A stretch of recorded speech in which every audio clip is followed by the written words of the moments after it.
Hi, welcome to the show. Welcome to Talking Reckless 317. My name's Matt Eads. I'm joined by the incredibly hyped Andy. He's drumming away. Kamehameha. Yeah. And it's hard to recover after. Oh, Brandon Lynch is here as well. My goodness, sorry, I sort of lost everything after the Kamehameha. What? I'm in hot like a spirit bomb. Oh, man. Welcome to the hottest Dragon Ball Z podcast in the known universe. Talking Reckless. Andy, we'll do it right off the top. How has your Dragon Ball experience been? I actually have it running in the background right now, but I've been on the same fight for 6 days. You're going to have to narrow it down. That could be... Okay, 6 days. So it's obviously one of the shorter ones. It's probably It's been running early. I think for the 12th time now, Vegeta was like, "You're not as powerful as I realized you are. Now I'm going to show you the fullest extent of my power." That's he's on the 12th one of those now, so I'm a little nervous what we're going to get here, but it's probably going to be an even bigger ball of energy than last time. You can use the over 9,000 meme now. Almost, yeah. Have you seen the moment? Have you heard the man scream? It's over 9,000. No, I haven't got to that yet. So the last thing that happened. Cut it. The last thing that happened for me was they had just finished fighting Vegeta, and then they are now on their way to the planet of damn it, now I forget his name. Whoever Piccolo is. What's his race again? Namekian. Yeah. So Vegeta's definitely said it then at some point. Is that on Kai? Did he? Yeah. Oh, well, like I said, it's been running in the background. So he didn't say it was over 9,000, did he? Vegeta, what does the scouter say about his power level? And Vegeta goes, touches it in his hand. You're totally right. When I think I remember when the kid, Goku's son, spiked. I think he said it at one point, and then he de-spiked and then laughed. I remember from that part. It's a great. Well, you're watching New Dragon Ball. I'm watching New Dragon Ball, and let me just say, this 80-person battle royal is going very well. So it's tough to separate like what I love about Dragon Ball Z from a nostalgia point of view with what I am thoroughly enjoying about Dragon Ball Super right now. But I feel like they ended the entire franchise on an absolute high. Oh yeah, is that the? I wonder if we're gonna get more. Do we know for sure we're not gonna get more? We might get more. Okay. But where I am is the end of that battle royale. Like that's where the cutoff is. Yeah. And oh boy, what a treat that whole thing was. That was like 35 episodes of one big fucking war. I'm enjoying it very much. We'll keep the Dragon Ball pretty quick. This time, lucky listeners. I will do that for you because I would talk about it for 2 hours. I will say that despite my sarcasm and remarks about the fights being long, even for the short version that I'm watching, I am still thoroughly enjoying the program. So it is a solid TV show, and I'm looking forward to finishing it up. So it's glad dope. to hear that. But yeah, I will. But those fucking battles, though, I tell you, like I can just watching them. I'm just thinking to myself the whole time. I could not even imagine the actual long version of this. It brought me back to my childhood more than once already, where I remembered sitting there as a kid and getting annoyed at some of the things that are happening, and it's not even the full version. It used to be bad. Like it used to be bad in a way. It was never bad. It was every time I go back and watch old Dragon Ball Z, I usually watch the uncut version. The weights were bad. Where like you would literally get one move, you would get a spirit bomb for fucking 12 episodes. Well, there's so many other good subplots, like the fucking Snake Lady eating Goku and Garlic the Jr. saga. Yeah, Garlic Jr. wasn't great, but the driver's license thing was great. What about when he falls off the snake and has to fucking compete his way out of hell? Yeah. I'd like to just read a text message that Andy sent me on April 27th. This came through. 9:09 p.m. All caps. Did he just blow up the moon? Exclamation point. That part I really liked. That was dope because it was one of those Yes. things where in any regular TV show, the main character would have tried to find a way around doing that, where Piccolo Yeah. just immediately was like, I've got to fucking blow up the moon, and does it. Yeah. Like, just like, does it, any normal sane person would be like, well, let's figure out a better way to deal with this. Nope, just fucking blow her up. Why not? Yep. And then Yeah. also too, Identify the problem, find the solution. yeah, and then yeah, I also like the power move when fucking Vegeta just puts another one into the sky to solve his problem. And then I like when he thought, oh yeah, then- fuckface. Second moon. and then I liked when he thought that Goku was the one that blew the moon out of the sky, and Goku had no idea what he was talking about, but they just kept going with it. It was just like, whatever, that's just no. Goku never asked afterwards, where'd the moon go? It was what it was what it was.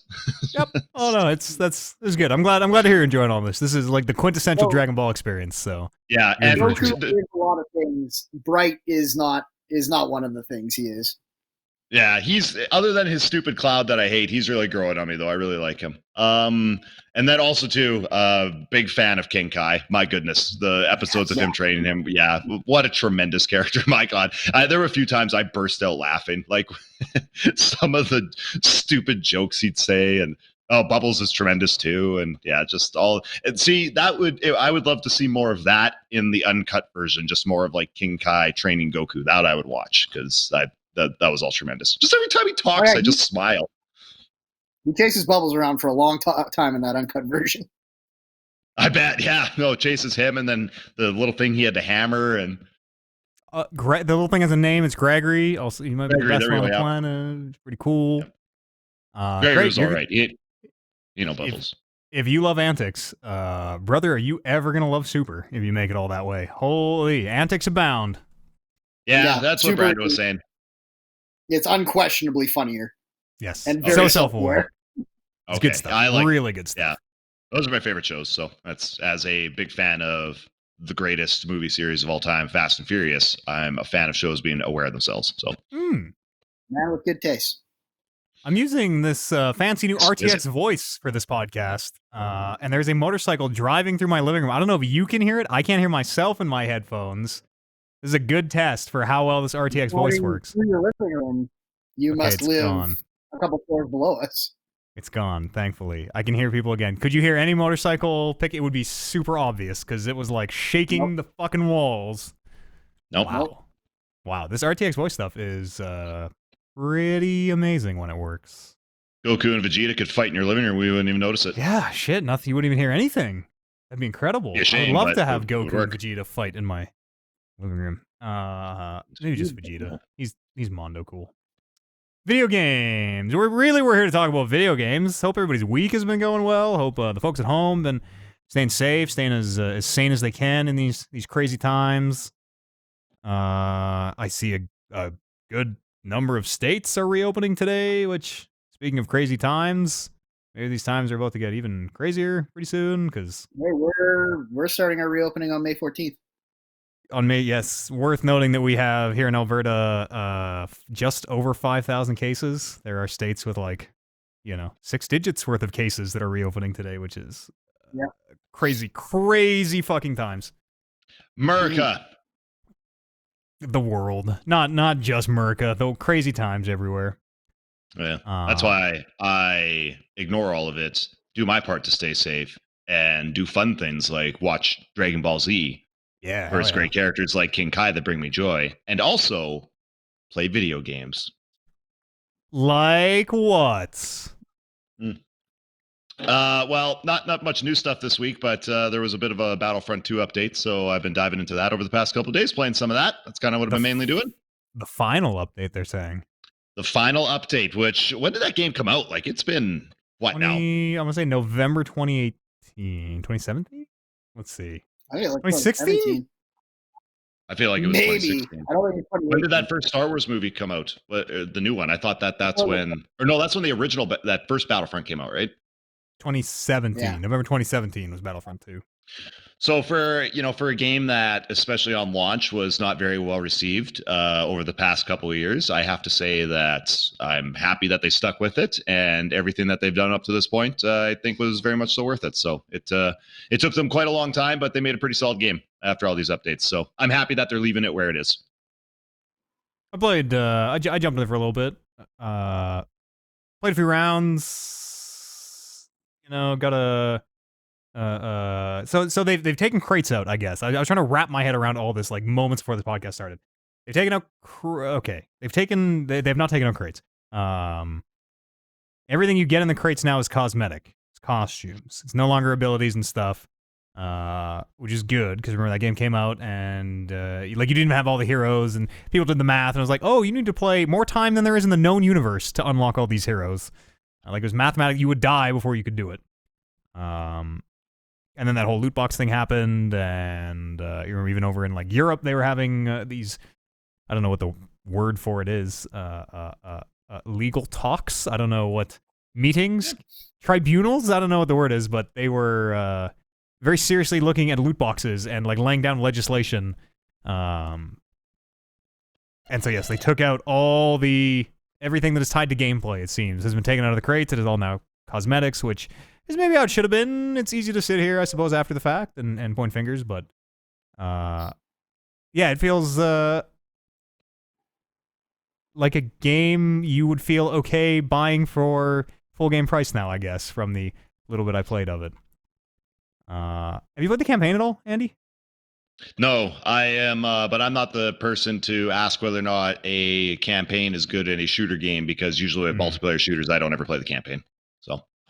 I played it when it first came out. I think I made it like 75% through. I wasn't really digging it. Warren really liked it. Yeah. I was thinking I might. I was going to say the general consensus on that campaign, I think that it was a little bit lackluster. Honestly, until somebody actually brings it up to me, I forget that game even has a campaign.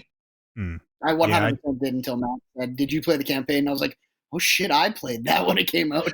Yeah, with I can never remember her name. Janina G, whatever her last name is, Galifianakis. That's not right, but something like that. That's right. Nope, you got it.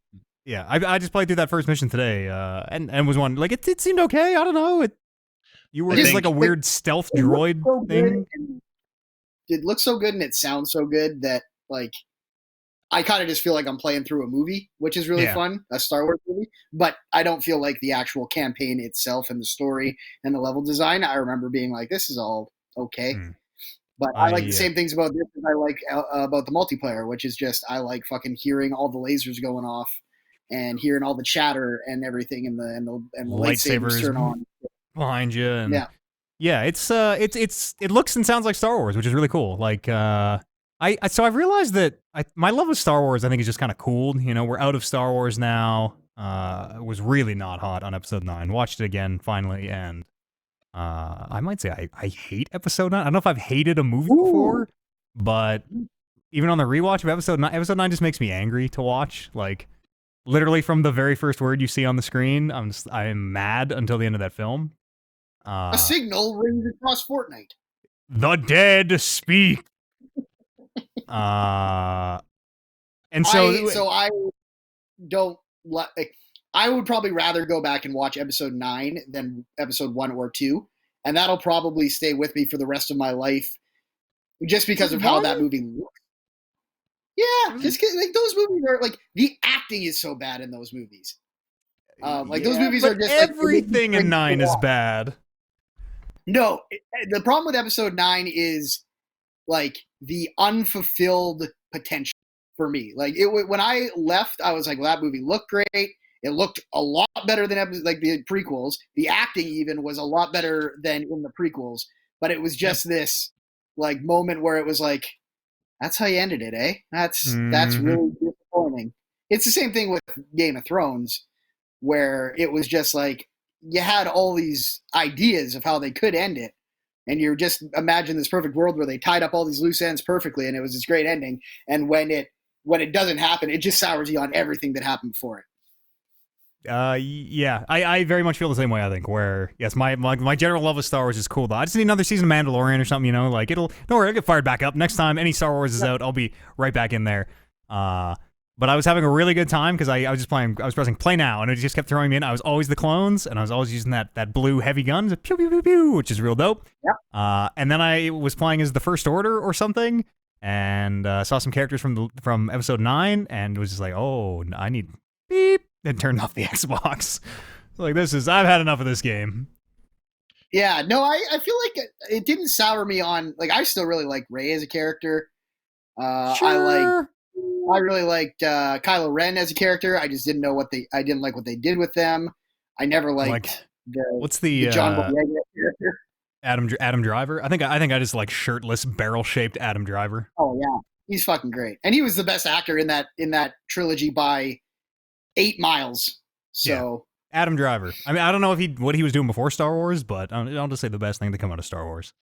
A lot of indie stuff. Big indie guy. You guys see what's the one with him and Scarlett Johansson? Marriage Story? Marriage? Yeah.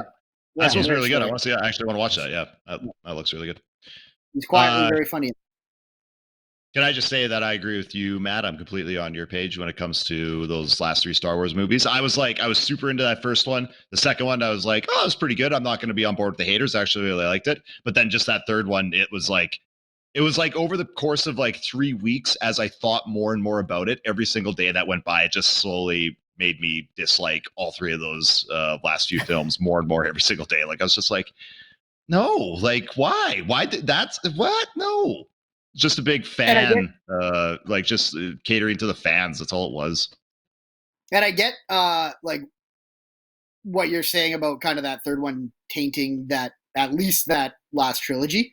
But I feel like I also walked out of episode 9 being like, fuck, episode 8 was dope. I wonder what they would have done if they kept going down that road. And it's like, not to be too down on it. It doesn't make me hate the other movies, but like Brando says, I think it feels like we feel betrayed. We the Star Wars fans feel betrayed almost in a way of like, how the fuck did you guys make 3 Star Wars movies without like just completely isolated, in complete bubbles, like these movies that are not really interconnected, and then they're like, oh fuck, these are we gotta fit these together in some way. Like how do you not and like same thing, the exact same Game of Thrones, like how do you not just treat this thing with a little bit more, I don't know if respect is the right word, like a little more care, like you're making 3 movies, and again I don't know the business, I don't know the filmmaking. I had a long conversation with somebody, I can't remember who it was, but I don't know, at some dinner or something. You talk to random people, you start talking about Star Wars, anybody becomes your friend. His name's Jorge Lucas, or maybe I'm mispronouncing that. Maybe. But I remember somebody summed it up really well where they said, when you're comparing, say, the prequels and then those new movies, even though the prequels were as bad as they were, at least George Lucas had a roadmap for the whole thing. He knew where he was starting with it, and he knew where it was going to end. So despite the bad acting, despite the bad effects, and everything that was awful about those movies, he knew where it was. Huh? Floating the pear into her mouth. Oh yeah, sorry. Yeah, he does it like this. Yeah, floating the pear into Padme's mouth. All those great moments, all the I hate sand and all that, it was all road mapped out, right? Like he knew where he was going from that first one to the last one. Whereas these new ones was just like, you're right. They were all self-isolated, right? Like they didn't know. It's like they did one movie and they were like, oh, it was awesome. We made a bunch of money. What are we doing now? And like, it felt like there was beef where like, it's like, oh yeah, well, JJ's doing this. All right, well, fuck you. Let's see what we can do. And then to get it back on the other side again, it was like, oh, Rian Johnson's doing this. Well, fuck you. We got to set Rian Johnson's thing. Like it was this whole, and on top of that, like the way people talked about all that stuff, how people were like picking, you had to pick a side. Do you like 7? Do you like episode 7? Or do you like episode 8? Because if you don't pick one, you're not a true Star Wars fan. Well, and I had like at the end of episode 8, I had really liked both of those movies. Me too. I was still very much like, yeah. 7 was a great, like, oh, it's a reboot, but it's a sequel. Like it is taking all those same ideas from 4 or the original and kind of refreshing them. And then I just thought they went a really, really cool way with the sequel. And I'm like, okay, that's them getting a director who is not a franchise director, who's not a safe franchise director, and being like, yeah, go buck wild with it. And then obviously the fans tore it to shreds, and all of a sudden they're like, maybe let's go back to our safe franchise director. Yeah, I wonder if it was. Who knows? Who knows? I wonder if it was in some part the fault of the very loud fan response. People probably like, a huge part wow, of it, yeah. people I bet that really was- didn't like episode 8, huh? We gotta take this thing back to, basics or whatever. Yeah, that's probably a huge part of it. Yeah, I don't know, but it was weird because when episode 7 and 8 had come out, I still liked all Star Wars. Even episode 2, which fucking sucks, has some redeeming qualities to it. There's some good parts in, quotes, good parts in episode 2. Yeah. When all those motherfuckers light up those lightsabers, that's real dope. Just something charming about those prequels, even though they're bad. It's just they have charm now. These 3 new movies, they're never gonna have charm. They're never gonna have that charm. Here. Mandalorian, though, dripping with charm. Give us and also too, if you want some great Star Wars to watch the friggin' Clone Wars. Christ, there's too much Jar Jar in it, Andy. It's all at the beginning. Just get through those first 2 seasons. This last season has been incredible. That is like 100 episodes, aren't they? Like, hey, I started watching Dragon Ball Z, going through all that. So right, but Andy, if I came to you and said, "Doug, you should watch Dragon Ball Z. Start on season 3. Skip season 1 and 2. Start on 3." You'd be like, "No, fuck that." I'm exactly the same way. I'm not going to start a show halfway through because the first half of the show is shitty or made for kids. Made for kids. It's not shitty. It's made for kids. Right, it's great. Great series. Jar Jar Binks, it's droids being like, shoot that one. Wow, which one? That one. Like, it's all that humor from episode 1, all the shit, all the terrible shit. It's so much Jar Jar. It's so much Jar Jar. Oh. Yeah. Miss a note. It's a lot of Jar Jar. Although I saw that the new episodes are, I saw what they were doing in the new episodes. I saw the thing that's happening in the latest new episode. And I went, stop spoiling it. Oh, Andy. It's great. It's not really a spoiler. It's not a spoiler. It's not. It's a world-known event that we know this all ends with. Yeah. Yeah. No, it's cool. It's neat to see different angles of that. It's fine for me to say that it's caught up to Order 66. Yeah, it's the show is finally caught up to Order 66, which sounds dope. I just am not willing to sit through, however many seasons. I'll get through that show.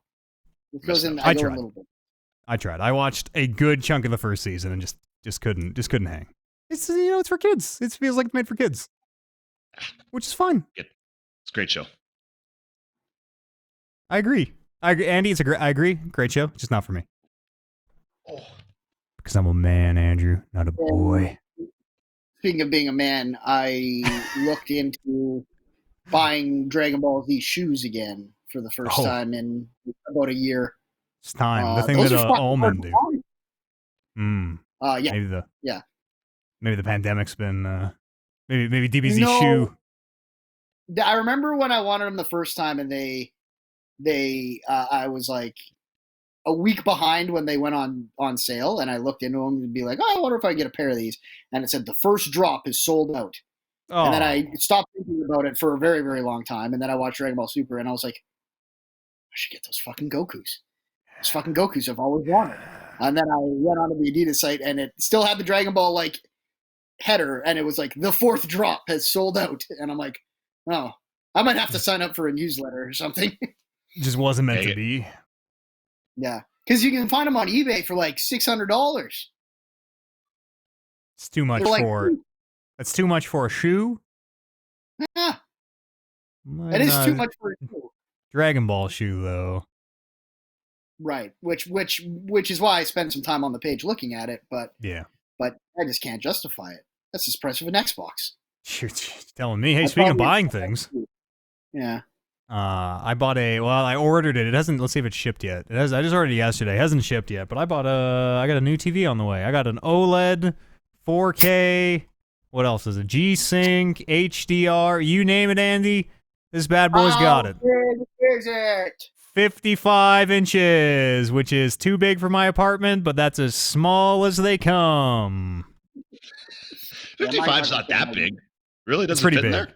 It's pretty. It will fit. I had to move a bunch of furniture yesterday. It will fit, but because I have a 42 right now, and even that's I'm pretty close to it. There is a TV fitting, which that TV will fit in Matt's apartment, as mine will fit in mine. But in the scope of the room, yes, it does not fit in the apartment. Optimal viewing experience. I think it'll fit. Room size. That's right. So finally, order that new TV. Finally, time to make the jump to 4K, I guess, and HDR seems really dope. I've heard that the black white levels, the contrast levels are supposed to be incredible, like jaw dropping. And then I also finally set up my surround system, which I've had and just kind of never set up because again, tiny apartment, and was worried about making noise for the neighbors for like the first year, and now I don't give a fuck. So I have a chair, I have a recliner in the center of my living room, which is like just literally surrounded by 5 speakers. I can almost reach out and touch each of the 5 speakers. And then my big ass 55-inch, which will just have to go on the farthest one possible. But it's pretty rad. I don't know. I'm excited for you. What's the green TV right now? Turn your head as you're watching a show. Yeah. Oh, follow that Kamehameha with my neck. Yeah, it'll be dope. It'll be really dope. My TV especially, it's getting pretty old, and it's really hard to see dark scenes. It's like it doesn't do black anymore; it does gray. No. So that HDR is gonna be like, I'm hoping night and day. I cannot wait. If this thing I have the same problem. Warren's TV is actually even worse, the one on the main room, but he can't see it, which is an ignorance that I just wish I had, because I can't not see it. And I pointed it out to him once, and he's like, "Oh yeah, I kind of see it." And I was like, "Fuck, I hope I didn't just ruin this TV for him." But the one in my bedroom is it does that thing where kind of an after imaging on dark screens, where if something bright or even just not dark moves across a dark area, it'll just leave a trail like a comet. Oh yeah. And then that comet, the trail will just flicker out. It won't even disappear. It just goes off like the TV turned off. So I'm like, it's fucked. It's an old TV too. So now that I'm going to 4K and HDR and all this, and it is G-Sync compatible, which means I can use it with my computer, and it has all these fancy variable refresh rate things it can do. I need to buy I don't know what kind of HDMI cables I need. So there are an infinite amount of different types of HDMI cables now. There is regular speed, there is high speed that you need for 4K 60, there is ultra high speed that you need for 4K 120, there is premium ultra something that you need for 8K, and these G-Sync features say that they need HDMI 2.1, but that kind of doesn't even exist yet. So I spent hours, tens of hours researching HDMI cables, and I still don't know if I have the right ones, or I have no idea. Because another part of it too is they sell cables that are apparently just mislabeled. You have to go to this cable review site and be like, yo, are these HDMI 2.0 cables really 2.0? Or are they just lying and they're actually 1.4? They're the old spec. And it is crazy how hard it is to find consistent, reliable information on what the fuck HDMI cable do I need if I want to do G-Sync, whatever, 4K 60 with HDR 10. It's crazy. And so I got some cables and they were over $100, and I hope they're the right ones. Oh. I had not as much variety to cables, but when I had to go get internet cables, I was very confused by the LAN cable 5.0s and 6.0s and all that stuff. Why can't we just have just make the best version of a cable, and let's just have that cable and just buy it? Why do we have to have 600 different versions? Just make me the one that works for everything at its highest power. Because they're really expensive. Those 2.1s are twice the price, and so I don't know. I got cables on the way. Hopefully there's a TV to follow shortly after. It's very bizarre that you have the issue of having to research whether a cable is labeled properly. That is fucking crazy. That was the part I had trouble believing. Is yes, there are certain brands out there, many of them out of China, who just literally lie about their cables, which is isn't there crazy.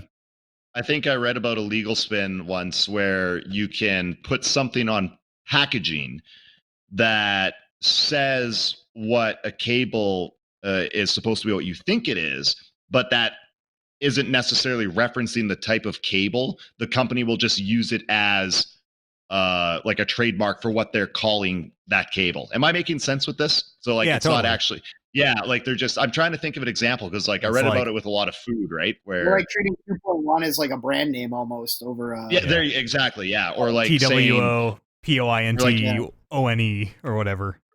or saying Yeah. natural bananas, like but Because they're not all actually of like them, harvested naturally or whatever. They're still pumping chemicals all over them, but it's just like, no, that's just our they're just line of calling bananas. them They're the natural ones.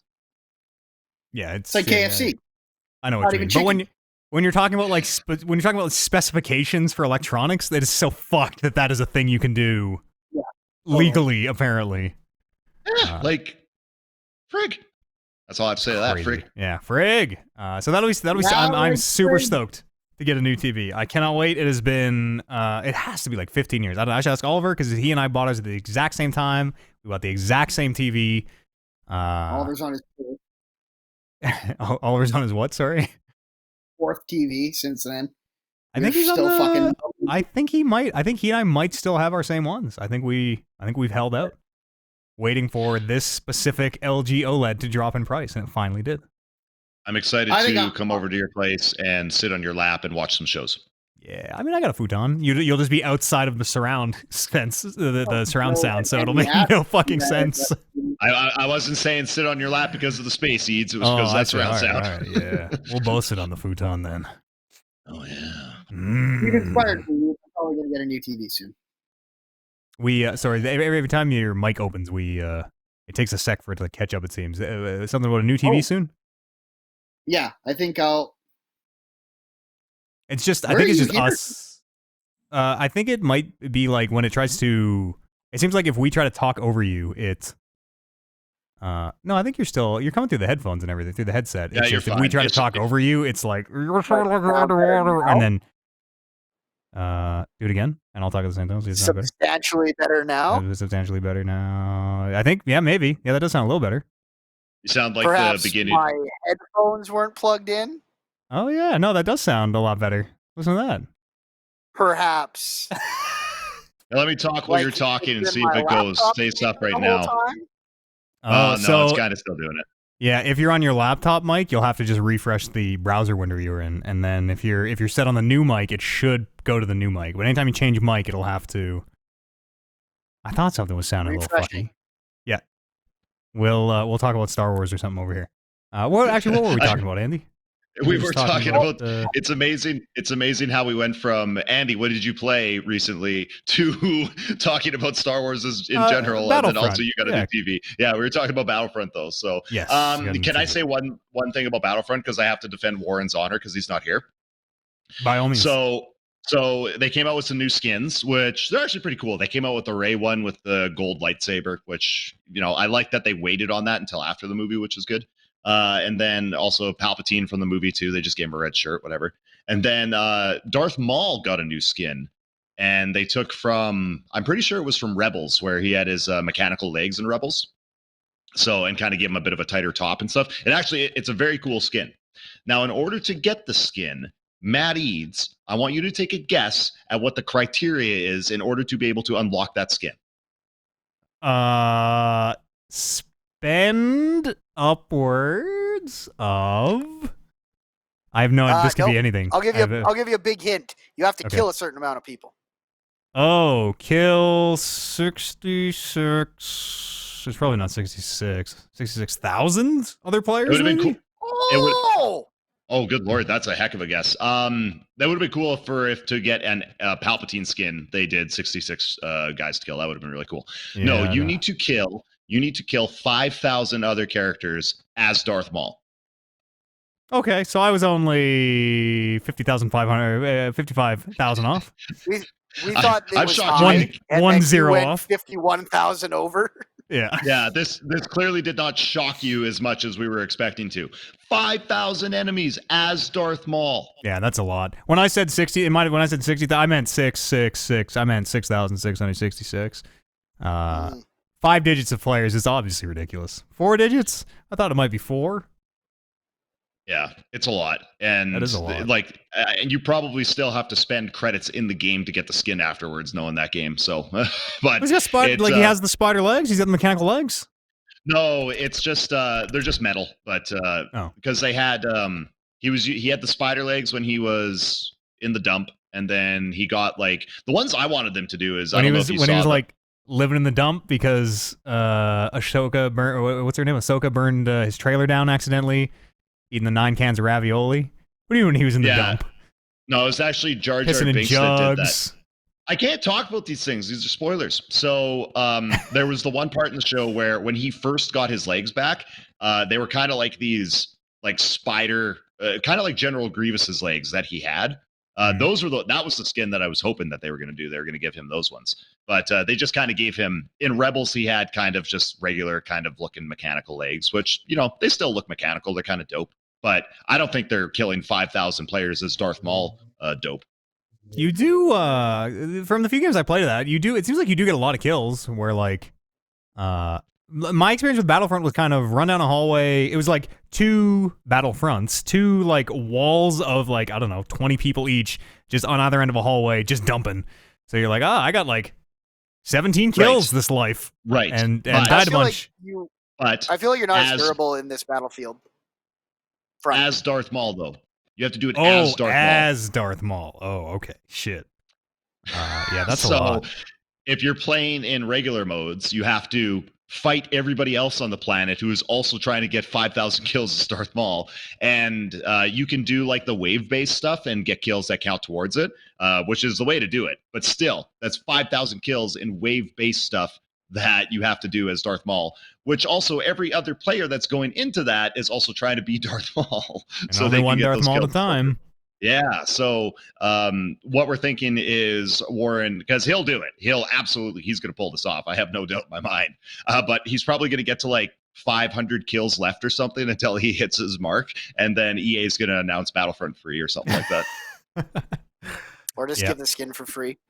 Or just give the skin for free. Yeah, they'll announce Battlefront free and then give that skin for free. Oh, here's the other thing, Eads. The Palpatine and Rey skins, you just got them. They were free. Well, I'm back in. Never mind. I'll cancel everything I said. But the Maul one, you got to kill 5,000 people for. Yeah, that's fucked. But here's Rey. I would like to play a little more Battlefront. Battlefront, I can see myself taking the least serious maybe of any video game I've ever played, where like yesterday, barely paying attention, still just getting kills by the handful of just dumping down this hallway. And I don't know, we won a bunch, so I was probably helping.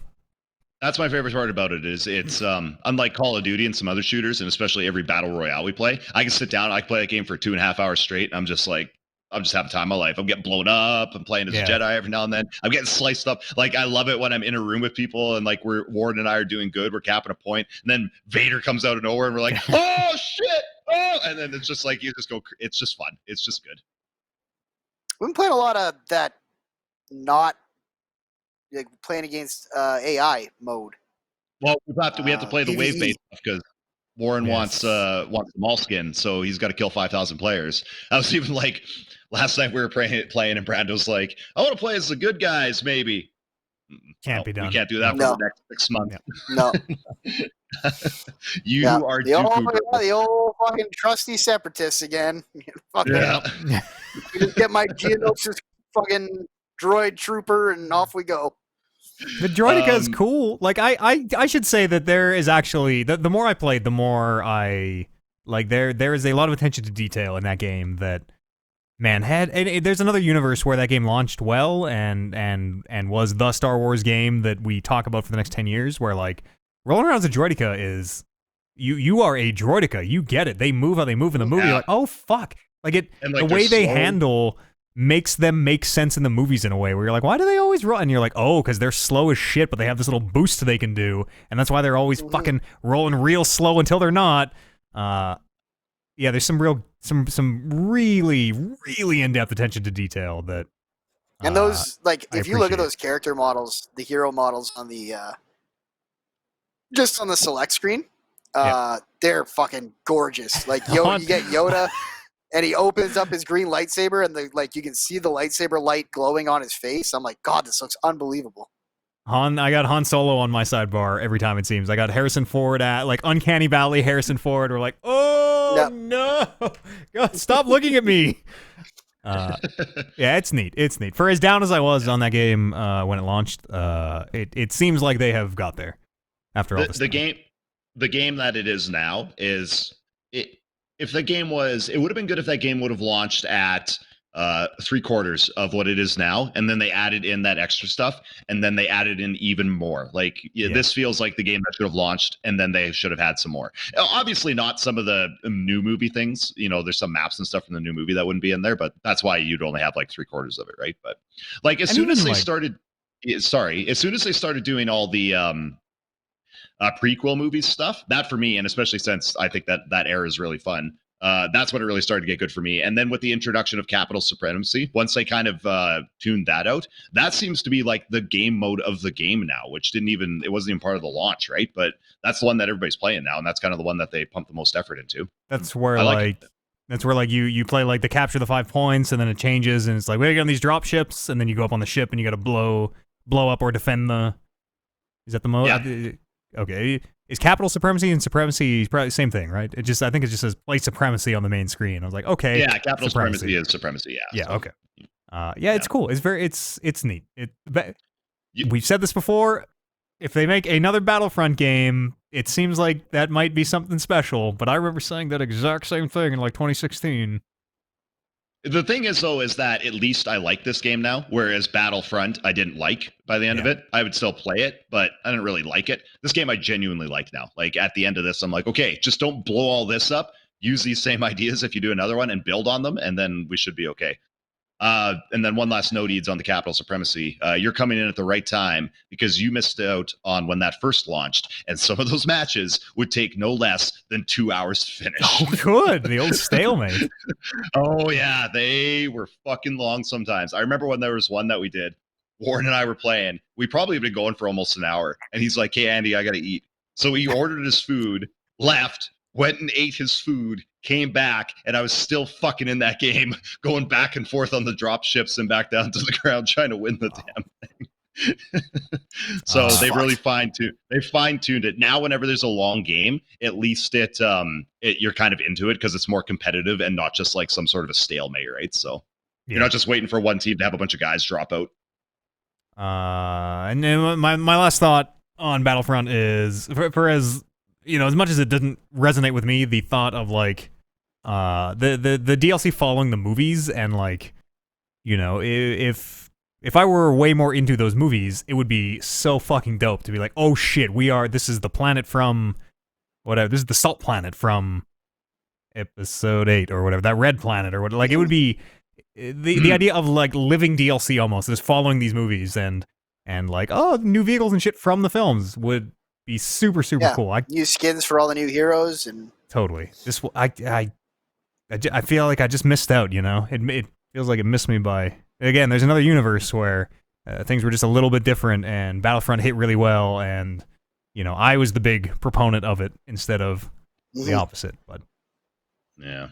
That's okay. I'm on the same page. Whenever I'm playing that game, I want to play as like the old characters. Like I want to, like anytime I played as Ren, I'm just like, I kind of wish I was General Grievous right now. That's who I want to be. I want to be Obi-Wan Kenobi. That's who I want to play as right now. What else you been playing, Andy? That's kind of pretty much it. I really haven't dived into much else. I'm still playing Forza quite a bit, so I'm really liking that game. I'm kind of starting to get to the point, though, where I think I'm going to have to watch some videos on how to actually play that game because I'm struggling a little bit. And for somebody who hasn't played a car game in years, when it starts to get really in-depth, and also for somebody who doesn't know cars, when it gets in-depth about, like, hey, this is where you can work on your vehicle and, like, change tire pressure and all these different things, but don't change it too much because 1 PSI will change it. I'm like, fuck. So, like, I bought one car. I don't even remember what it was. I just bought it because it looked cool, which is probably my first mistake. Like, I'm doing this race. That's how you should be doing it.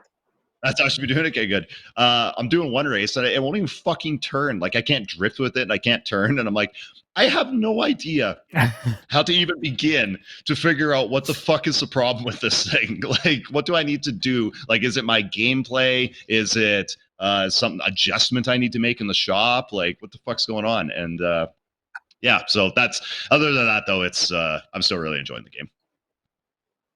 I'm afraid I can't help you at all on the cartooning.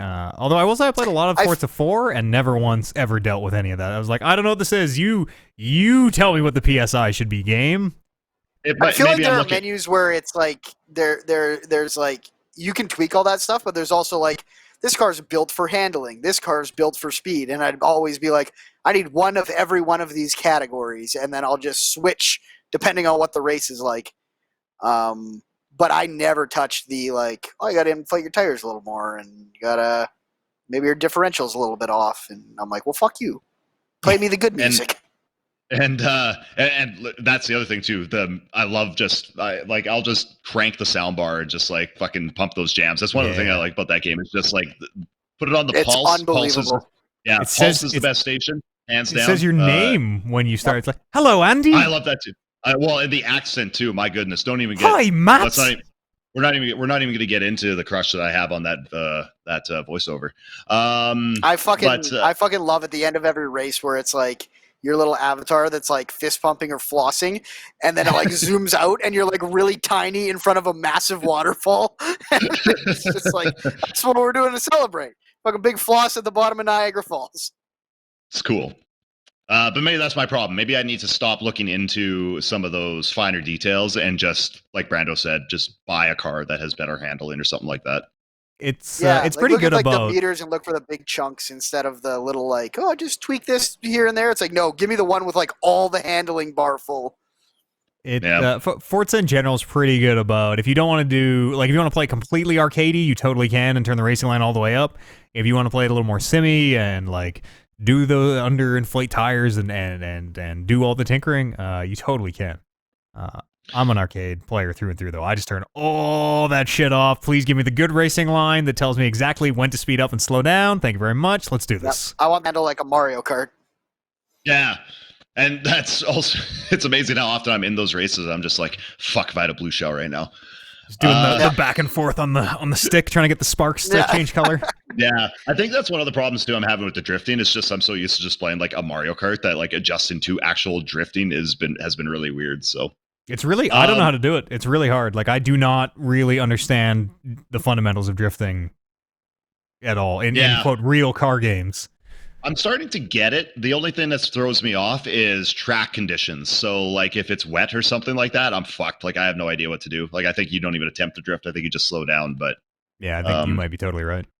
Yeah, but I'm getting there. I'm getting there. It's like a combination of me like trying to drift and then being like, fuck this car, and then changing the car and then being like, oh, maybe it's actually the track itself.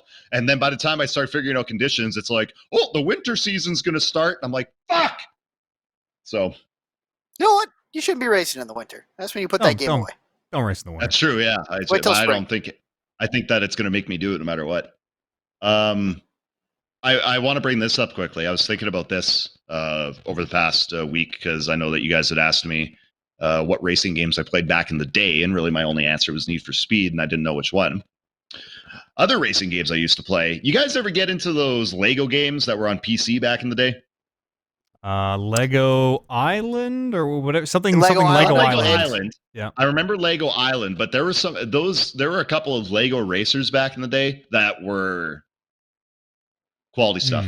Played the hell out of them. I can't remember what they were called though, but I'm looking at that Lego in Forza Horizon and I'm like, oh, fuck it, I think I'm gonna buy that. Yeah. But back there, I want to find out what they were. I'm gonna try looking them up here. But the Lego Racers game was called Lego Racers. Yeah, that's it then. 99. That is 100% it. Looking at that scraggly haired something from the front. PSO and Game Boy Color. I played it on PC. Those there were racing elements to Lego Island for sure. Yeah, you had to get the pizza to a guy in a certain amount of time, I remember.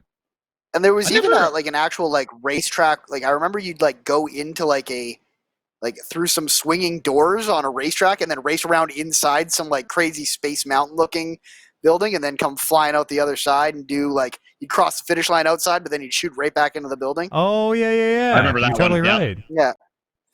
Yeah, wild. I'm watching it right now. This is like this is unlocking some memories from the past. Yeah. Wow. The Pizza Island one or whatever. What is it called? Yeah. And you could bring if you were the kid, you could bring the like extra spicy anchovy pizza to the guy in jail, and he would use the extra spiciness to break out of jail by like melting the bars. And then there was like a main quest line would start where you'd have to catch him, but if you wouldn't catch him, he would just be stealing like primary pieces on Lego Island that were keeping the island together, and I think you'd soon get a game over. I think you're right. That kind of segues into my question. That's one thing I could never do is stop him in that when he's doing that. Like I remember you shot donuts and pizzas at him, and I never understood.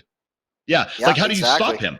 Because he wouldn't eat the pizzas, but he'd eat the donuts. Did you have to like put a donut by a pizza so he'd eat it? The donuts really bait. I feel like the pizzas were something else. I feel like the pizzas were just part of your. Like I feel like the pizzas were something that you would do other quests, but they never helped you catch the burglar. I think you were trying to like slow the burglar down with the donuts enough for the cops to catch him or something. Oh, the Brickster. His name is the Brickster. Yes. Hell of a villain name. Yeah, I could never do it. Criminal mastermind who loves anchovies, hot pepper, and illicit Lego blocks. Fuck. It's a bad man. Does it say how you catch him? I'm looking right now. Yeah, I could never. And you know, as a young child, there were many video games that I just could not solve for some reason. Not one of the Toy Story one. During the final chase to catch the Brickster, the player is supposed to shoot donuts to get the Nick and Laura to speed up. Oh, the cops. That's right. You had to get because there was like a cop car. Weren't Nick and Laura cops? So I should have been shooting them at the cops? Yeah, the donuts speed up the cops and the pizzas slow down the Brickster since he stops to eat them. The donuts in practice... Oh, it turns out that the donuts in practice are actually more useful stopping the Brickster than the pizzas. Since they are obstacles in the road, he can't pass them. So they can be used to wall him off into one location, allowing him to take their time getting Nick and Laura to his location to catch him. We should. I think I'm gonna play some Lego Island on stream maybe. You should let me know when you're doing that. I'll be absolutely. Yeah, I'm excited for that now. That's one thing in my life that's a chapter of my life that never got wrapped up is like beating that fucker. Like I spent probably a few hours trying to fucking figure that out, and there's some layers to it. Apparently, I didn't even think to throw the donuts to the cop car. Didn't even think of it. Yeah, we hadn't gotten that joke in our repertoire yet. What a weird game. Weird random game for all of us to have a relatively thorough knowledge of. I know. It's a hell of a game. It's so wild. It's like it's even a level weirder on my end because I never owned it. I played it at a like babysitting us or something. I don't remember. It was someone whose place I was at all the fucking time. Totally played it. Never owned this game. But just obsessed over it. This and The Sims I remember playing like obsessively. The cover, like the box art of the pizza dude just giving the Brickster business with that pizza. I love it. The Bricks. He's you like play a with trickster. different characters, I think, but it was only the kid that could get the Brickster out of jail. I think maybe only the kid could deliver pizzas. That would make sense. Yeah, there was definitely some of that. Well, I think we'll totally look into that. Maybe take a stroll down memory lane. That's probably fine. If you ever wanted to go down that route, I have 100 games that you could play that I've just been like, I just want to watch someone play this dumb game, and no one will do it. I want to see someone play Jumpstart 5th Grade Robot Mountain. No one's played Jumpstart 5th Grade Robot Mountain. I don't know if I'm familiar with, let's see, Jumpstart 5th. Before we get into Jumpstart, you should also fire up Lego Racers and play that too if you're going to do Lego Island. Yeah, okay, we can. Oh, I do remember Jumpstart Adventures. Oh, see, this one is 3rd grade. I remember 3rd grade. Yeah, 3rd grade. No, you're right. For it sure, is 3rd grade. What was the one, Brando? Do you remember? I know I've asked this before. Fuck, math game, different rooms. I think it was like a lab or something, but they were like little circles, and one of you walk into the room, and the bowling gorilla. Is that Jumpstart? Yep. And the circles would go, hello, I don't think that's Jumpstart. Hello. That's like Math Mountain, maybe? Or no. Yeah, the Rockets were saying hello. There was the gorilla who bowled. He was your basic your multiplications and your adding. So that was at our elementary school. Yes. It's probably why we both have a good knowledge of that game, one. Bowling Gorilla. Here it is. What is this called? Math Workshop. Yeah, it's called Math Workshop. Math Workshop. Yep, there we go. That sticks. Fuck. All right. I'm going to write these down. We're going to do see if I can get these to work. You should have like a day where you just go through some fucking Educational games games. we played back in school. Fuck Or- yes. Lego yeah. Island, Math Workshop. It was like a Better weird. put Lego Racers on there. All right, I'll write it down. There was a weird, like black and white one I remember, which was like an adventure game where I feel like you were a caterpillar in space, maybe. Oh fuck! There's Trouble Math. That's a classic. I could never beat it. Oh, Yeah. it's so hard. That's tough. Did you guys ever play Putt Putt back in the day? I've played. Is that just like the top-down like Java You played version? Putt. You ever played which one? like a flat? Putt-putt? No, a little That's like car and a dog. Is that where Putt Putt the Yeah. car? Putt Yeah. travels through time. Oh Yeah. no, I don't think so. You've never played Putt Putt before? What about Freddy Fish and Luther? What? Okay. No. Oh, there's a bunch of this is getting to, Oh. this is just like the Oh. Saturday morning cartoon chats. Yeah. And he's Oh. going down this whole other Oh. world that a 90s kid could never know. Oh. A 1990s kid, not That's a right. decade 90s kid. Andy being born in the year 2002. Oh, Yep. Putt Putt was my jam back in the day. I played those games over and over again like a loser. It was great. I loved it. I think my Oh, sister Putt-Putt. was way into Putt Putt, so I, of course, had to. It was way too childish for me. My younger sister liked it. Fuck that shit. Yeah. There's an adventure game we had at school that was like you were in a castle trying to save a princess, I think. Also, but I don't know if that was educational at all. Sounds like a lot of games. Yeah, there were I some know. like really, really weird I don't know ones what's in where I need Cross to Country figure Canada? out this. Yeah, Cross Country Canada is a perfect example of a really weird one. I remember like a really weird black and white adventure game with like it had like eldritch horror and like it was weirdly adult. I remember.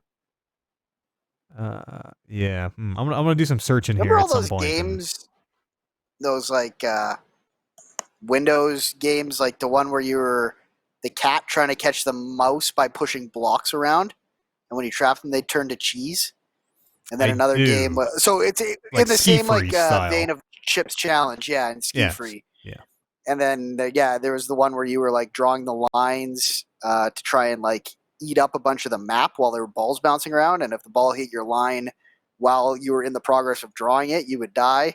Yeah, that's just Kicks, And basically. That's the old Yeah, Nintendo game. Kicks. yeah, that's evolved. What a trip! I have these written. We'll look into some of these for the stream at some point in the next few weeks. Let's take a quick break here, gang. Let's go stretch our legs, maybe grab a little drink, and we'll meet you here on the other side of this short musical break.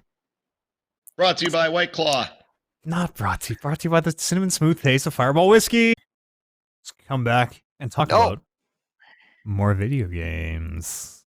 Brandon, what have you been up to? Okay, so quickly, something that will validate you, which I know is something that you like to hear. I need this. I played Doom, and the last thing I did in Doom was the first time you fight that shield Marauder. enemy, the Marauder. Yeah, it's Doom and Eternal. Doom Eternal, yep.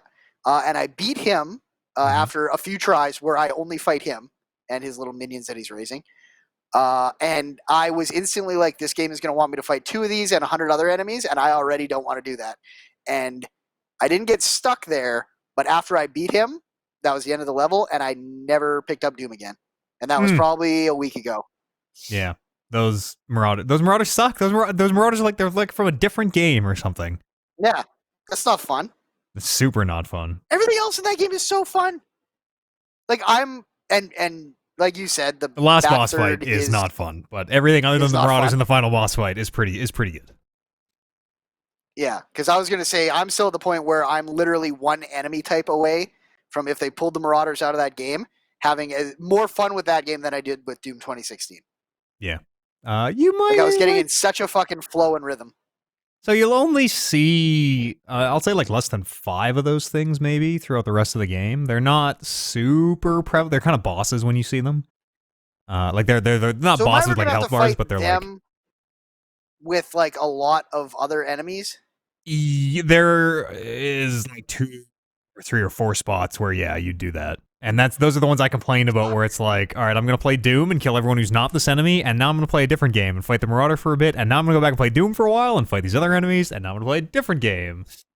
Because the playing Doom part of that game is still like, I was fucking like, at the point when I got to the Marauder, rewind 10 seconds Bammed himself this before week. I got to the Marauder, Mhm. I was still saying this game's better than Doom 2016. Yeah. You should finish it. You should. I fucking loved it. It's not.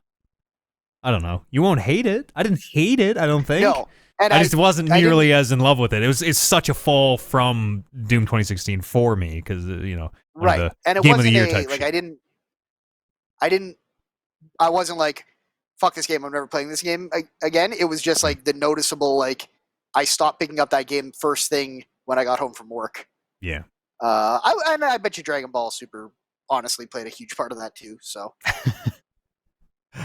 seriously, I crushed that show.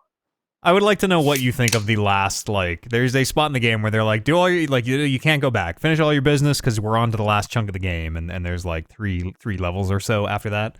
I'd be very curious what people think about really just that entire kind of end section, that point of no return part, which has a few boss fights, the end boss fight, one before that, a few levels.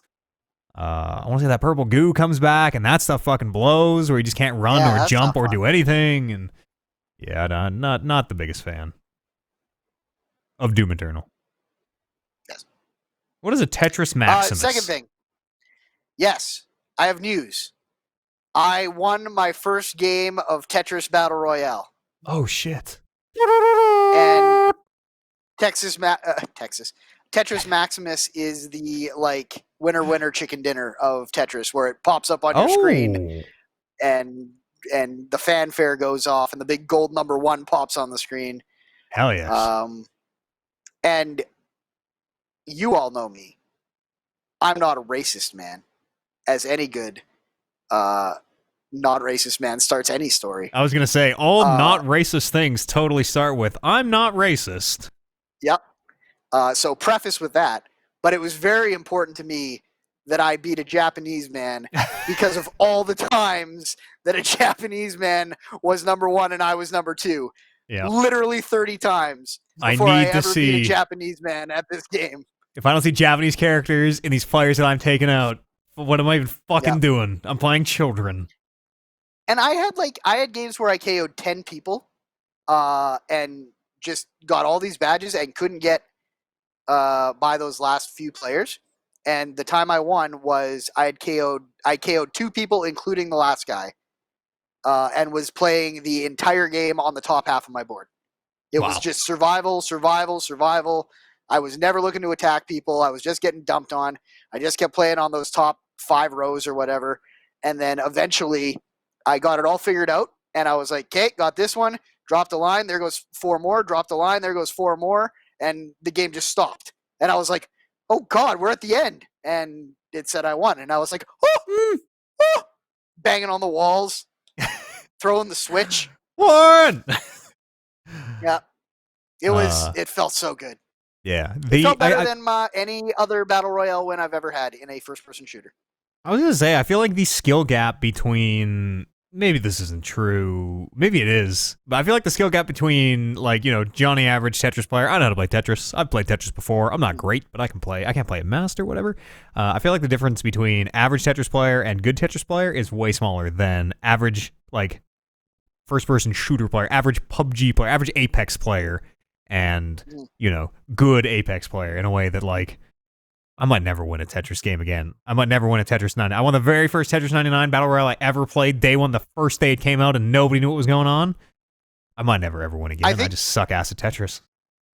I think the reason for that might be that I feel like people who are not good at first-person shooters keep playing first-person shooters in a way that people who are not good at Tetris eventually stop playing Tetris. So then that basically just has... That's why there's that big skill gap, is because there's the really good players, and Tetris as a game for a lot of people is probably not fun enough if you're getting the shit kicked out of you in the way that a first-person shooter can be fun even when you're getting the shit kicked out of you. I mean, it isn't for me, Yeah. who's bad at all first-person shooters, but for some. That's a very good. That makes a lot of sense. Mhm. Any games? It's great though. you've Tetris been, 99, oh, sorry. fantastic. That's all I've played. Sorry to cut you off. No, not mean to rush you.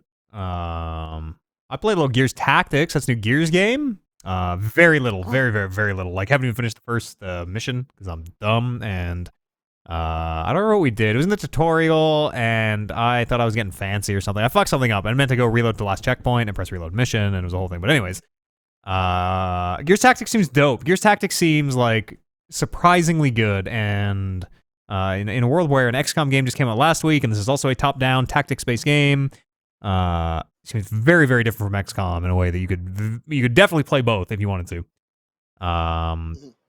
It is a tactics game, top-down. The first mission I played, like, I just kind of a very loose sense of the mechanics. You have 3 actions per turn. You can move or shoot or overwatch, or your 3 things you can do, at least the 3 things I can do, and then there are like special kind of interactions. We'll kind of go into those, but and you can do those in any order you want for your team. So I can take one character and I can move them, and then I can take this guy and I can shoot, and then I can go back to this guy and I can move him back, and then I can move this guy up, and then this guy can shoot. You can do them in any order you want, and you can use them on any actions you want. When you Overwatch, it eats all your actions and puts a cone on the ground, and then anybody who walks in that cone, you will shoot once for each action consumed, I think. That is a very different ad from like a XCOM, right? Yeah, super like different. In XCOM, just like pumping all your actions into one Overwatch is not something that XCOM is, because XCOM's always just been move and action, right? Unless you have extra abilities. Yeah. You can never shoot more than once in XCOM. In this time, you can shoot 3 times if you want. And then there's a thing where when you knock if someone has a low health bar and you take out a pistol and kind of shoot them down, it seems damage related, where like, if they have a little tiny bit of health left and you do a bunch of damage, they just splatter. But if you don't overkill, they kind of go into the down state, and then your character can run up and chainsaw them, just like you play Gears of War, cut them in half. And then everyone on your team gets so fucking amped that everyone gets an extra action, which is really weird, but sets up these Gears of War. Yeah, totally. And it sets up these situations where, unlike XCOM, which feels like this kind of chess almost, right, where it's like, okay, I'm going to move these pieces here, and 6 pieces are going to come on the board, and that's going to be it. I'm going to have my 3 pieces or whatever. They're going to have 6, and that's that. In Gears, like, enemies are spawning constantly. Emergence holes are spitting out enemies all the time, and you are kind of getting to choke points where you're holding down, and like 12 enemies a turn are spawning and just running into your Overwatch, and you're just mowing them down. And it feels very, very different than XCOM. And it also, like, this is kind of dumb to say out loud, it really feels like Gears of War. Gears of War lends itself to this game really well, where, like, you stick to cover in Gears of War. So as these dudes are moving into cover and, like, hunkering down onto it, it looks just like it. You're like, shit, I've done that 100 times in these games. This might as well be a top-down view of me playing Gears of War. Totally, and it feels like that, kind of like this top-down, almost real-time strategy Gears of War thing, even though it is turn-based. There are like tactical, like the game Gears of War gave you opportunities to be tactical in a way where I would be behind some cover and Warren would be behind some other cover, and I'd be like, Warren, literally give me some covering fire, just fucking lay into him so I can like roll around to this other flanking cover, in a way where this game was always eventually going to be a tactics game. Yeah. And it also is telling what seems like a pretty good Gears story, again, just from the very little bit I've seen. It seems well produced and acted and everything. And it just looks like Gears. Do you know when this is in the Gears verse? This is 8 years before Gears 1, 10 years before Gears 1. There's an event in Gears where you remember E-Day when all the locusts popped out, and then 1 year later they glassed their own planet. They hammered Dawn to their own planet. The hammers turn on as Mission 1 starts. You start the game, and the hammers turn on and are going fucking crazy over so the glassing is happening. Yeah, like imagine giant laser beams, like vertical laser beams painting the ground, and you having to like get the fuck out of the way of them. And it has like full cutscenes too, which look just like Gears. Like it makes me wonder if this is literally the Gears engine. 'Cause it's Unreal and everything, and it looks just like the game. It makes me wonder if it is actually the Gears engine with the camera pulled. And they just pulled it all the way back. Yeah, That's I neat. totally wonder if it is, because it looks and it feels like it is, and like that sense of it being super Gears and kind of making me realize I do sort of have this fondness for Gears. It turns out, is really cool. Me too. Again, have only played a couple hours of it. Who knows how it progresses, but the early impression is pretty strong. I wish it was available on Xbox. I It's am only a shocked it's PC game. not. Yeah, Yeah, shocked it that's isn't, because crazy. it has controller support, and Maybe one day, but probably one day. it's kind of wild because it's Yeah. Gears, and Gears started on console, but Yeah, I don't know. Maybe they. I think maybe people look down their nose like, ooh, XCOM came to consoles also and worked totally fine. eventually. So maybe yeah. it'll be the same thing with this. It smells amazingly like either weed or salami right now in my room, and I'm not sure which. Both, maybe. Maybe I Warren's think just two got different one of halves each. of my brain are trying to process this at the same time. Gears Tactics, very neat. That is all I played, I think. Final Fantasy. Oh, I have a very quick Final Fantasy VII update. Last week, I was kind of a little jokingly, but not jokingly, being like, "It's a horny video game." I've hit the horny part of Final Fantasy. That was before I had known. I had seen Right. nothing when I thought that game was horny. I had seen like 2 out of 10. I'd seen like just like a little bit of side boob equivalent. Like that game. The 1 minute later, full frontal nudity. Like it is. This is like Andy thinking a 4-episode fight is long in Dragon Ball. Exactly. Actually, in a way, whereas kept playing Final Fantasy this week, and we'll just do one. No spoilers, obviously. The Honeybee Inn is kind of the area that you spend a lot of that time in. So folks who are playing will know what I'm talking about. Yeah, I don't know. I like it. I like it a lot. It's really fucking stupid. It's so fucking stupid in ways that I am kind of way behind. I had to use up some vacation time for work, so I have May 20th to 24th off. Yeah. And I think that is just going to be Final Fantasy VII time. I really love the dumb character moments and stuff. I think the combat kind of sucks. I don't know. I can't seem to either it sucks or it is like just complicated in a way that I can't wrap my head around. But I famously like hard game. Well, not famously. I like hard games like Dark Souls and Sekiro and things, and I like trying to pick apart the combat puzzle and stuff. I don't think the combat's very good in Final Fantasy. I think they ask a lot of you and then don't give you the tools to do it, kind of like Fallen Order did, where like you'll see everything is just so weighty. Like attacks take 4 seconds for this sword to like in this move, and in that time you can't do anything, but you can get hits, you can get knocked around and stuff. Yeah. It's the whole is it my fault or not equation. Yeah, and there's a lot of times where it feels like it is the game's fault.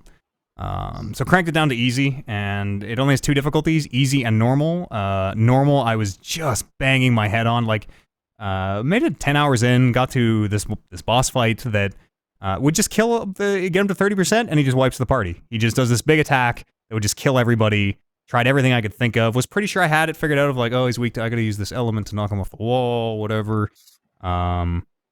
Could never make it happen. He would just kill me every time. He would just kill me every single time. Later in the game, I found an item that gave resistance to something called instant death. So I wonder if... And it seems like there are a lot of these encounters where like you have to go in and die to it and be like, oh, he's going to use fire. I need to bring my don't take as much fire damage thing. Which I fucking hate. Like, I hate that philosophy of game design of like, go up, fail 20 times, see the game over screen. It's different if it's built into the mechanics in such a way like Dark Souls is, where, it is a mechanic. You are getting souls back, and you are using that to level up, and that is part of the actual play, where this, you just die and get punted back to the load so you want to try again. Like, yeah, I guess. I don't know what I need to do differently, but I'll try again, I guess.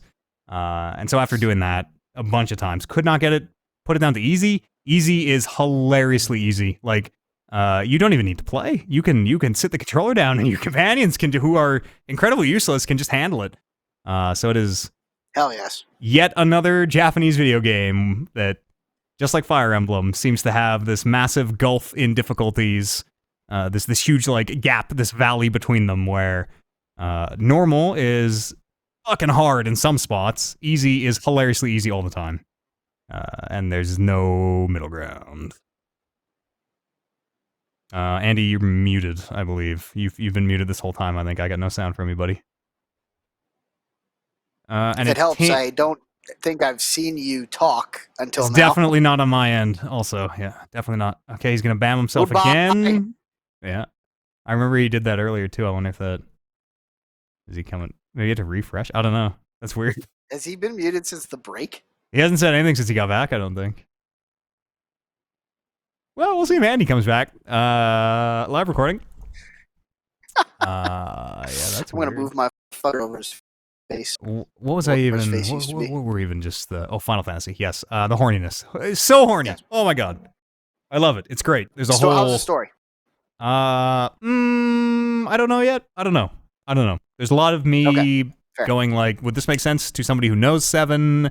Is this intentionally hidden information that we're going to learn by the end? I have no idea. I've spent a lot of time concerned about if I'm going to be in my own head over that, like how much knowledge should I go in with? Yeah. And I'm started getting closer and closer the more I think about it to being like, this game was made also for people who had never played 7. Maybe I should just go in as one of those people. So, to hear the stories, apparently this is not a game for people who haven't played 7. Again, this is the kind of the thing I've heard, and I even saw a completely, like, independent, where it was a thing on Kotaku this week of, like, the title of the article was Final Fantasy VII's ending is wasted on someone like me. And I'm like, oh, that's the thing everyone's talking about that we're not going to get. Andy? Right. Do we have Andy? I still got no sound from you. I'm not memeing. Good, brother. I don't know. You're definitely. Good thing we got no sound. Yeah, definitely on my side. Okay, he's okay. Yeah, doing the Trunks gang signs. I've seen. Oh, no, don't. Is that a final flat? No. What is that thing? Has a name. That thing has burning a name. Attack. Yeah. Yeah. Burning attack. I actually know that better from video games. I think he only does it once ever in the show. Yeah, right when he shows up, I think.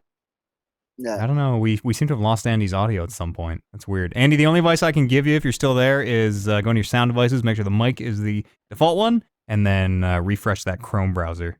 How about I come over there and fight you? Oh, he did it! There he is! That's a mean thing to say as I'm trying to help stunned Andy fixes. I mean, he's just a radio PD. He doesn't need to know how to get sound out of a microphone, eh? The thing, it disconnected for some reason, so I just had to refresh the browser. We're good. Yeah, our program's a little fuggy. It's Andy, fine, Eats. You're doing a good job. Since you got back from break? Yeah. There was one point where I can't remember what we were talking about, but Eads said, sorry to cut you off there. And I think he was talking to you. I thought he was talking to me. But then he just carried on and went into his next thing and completely ignored me. And I thought, oh, we're really starting to move this first part of the podcast along now. I see how it is. Yeah. So, like, part of me was offended. Up, we're going to keep going. Yeah, like part of me was offended, but then I was like, okay, I get it. We could probably go in circles about this. So, but anyways, carry on. We're good now. It's funny for people listening. This to us just 3 times a night minimum on when we actually play games together, where you realize you haven't heard from Andy in about 20 minutes, and you say, Andy, are you muted? And all of a sudden, instantly, yes, I've been muted for a long time. I told you guys a lot of stuff during that game that you missed.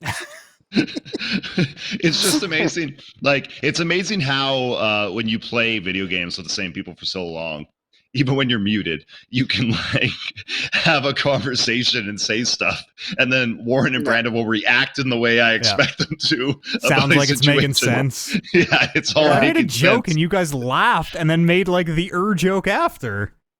Yeah. Yeah, I was just like, what?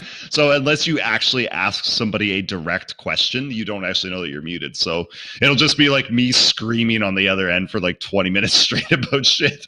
And then they're like, hey, you muted, Andy? I'm like, yeah, I was kind of shocked you guys didn't complain about the amount of yelling I just did. No. Yes, good, man. Where were we? Oh, yes, in your own head about Final Fantasy, Brando. I don't think you need to be. I am at the last part of the game. They have been like, yo, do your shit. You're going to the end. There's no coming back. So I'm like 4 chapters out, and there's been nothing really that I've been. There's one moment where I don't think this is a spoiler at all to say, what looks like because everybody's a human for the most part, right? People are just people, you know, they just look like they're humans for the most part. There's, you know, chocobos and moogles and that thing. There's like a weird, it looks like Mickey Mouse, but a cat with a crown on, where this big dramatic event happens, and this character that you've never seen, and it's about 25 hours into the game, and I guess it's something for, like, few down the line, people have let me know. This character you've never seen just runs on screen and, like, goes, no, and falls to their knees in grief with, like, the main cast, and you're like, who, what? Is that cat guy, Cloud, is that cat guy with you? Like, everyone should be, like, looking like, the fuck is that cat guy who just, the king of the cats that showed up? Yeah. And I guess that's a character from something in the future. That's the only thing. And is this moment of grief supposed to be something that we understand if we've played the original? Oh yeah, no, there's some big things are happening. It's like, you know, big events happen, and then we gotta have the check-in of like, what does Cloud's face look like? What's happening over here? I guess what's happening over what here? I'm asking is, like, do you think at the this is a tough question for you because you haven't finished it, but I wonder if at the end of that game I am going to think like, well, what about this? What about this? What about this? Because I didn't play that first game, or if they at least answer their own questions in the. I will know next week. I'm very nervous, like you. Yeah. I'm very much in my own head about it, and have been a little bit, but it's been pretty good about it. Although I have heard, and people have been like, the end of this game is gonna make you're gonna fuck it. People tell me I'm gonna hate the end of this game, so we'll see. And and are people saying that like people like you and me are going to hate it, or people who played the original are going to hate it? No, people who haven't played the original. Folks told me I should go play the original first, and I'm just not down to play a 150 hour. It can be the greatest Japanese RPG in the world. I'm just not in the mood for it right now in my life, you know. Yeah. And it's an old game, and not that all old games are bad, but 150 hours is a long time with an old game.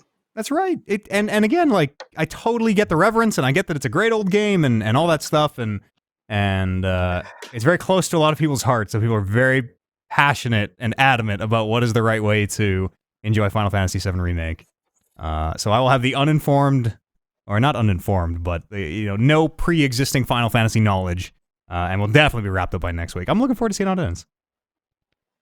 I'm very much looking forward to. I have an understanding of what's going on in that universe. That universe is fucked. The things that are happening in that world, horniness aside, is completely it is fuck. They are telling a hell of a story. It is crazy, some of that shit. Absolutely crazy. There's no reason to leave the horniness aside. Embrace it. I do. No, I don't. You have to. Don't worry. You will. You will. There's a whole. I can't even. It's moment of the year. Honeybee Inn, there are like 5 separate moments of the year that I'm going to lump into one moment of the year, and you'll get that. I don't want to build it up too much, but I would be shocked if it is not in at least the top 3 of our moments of the year. It is something else. I look forward to someone else playing it. It'll be a good year. Man, if we don't talk about that one at the end of the year. Talk about some of these weird feelings it left me with. Confused and aroused, Andy. My 2 default states of being. Those are 2 of the most important elements that I look for in a video game, so it's good to hear that they have those. Yes, if you like very fit anime ladies, whoever one is not shy about being like, man, these anime ladies sure are fit. Well, if you're going to bring up anime ladies, I got to turn off the camera for a second here. You guys talking about how there's going to be so many moments from this game and Game of the Year already is making me just not look forward to that, because I can't play the damn thing, because it's like, I want to play it now. I want to play it. Like, even if next week you hit that ending and you're like, yeah, absolutely, I should have went and played the original first, it won't matter. I still feel like I need to have played this game. We can find you. Can you get a PlayStation for like $6 at this point? Yeah, maybe, but still, we can find a way to get you play it. You can borrow my PlayStation or whatever once it's done.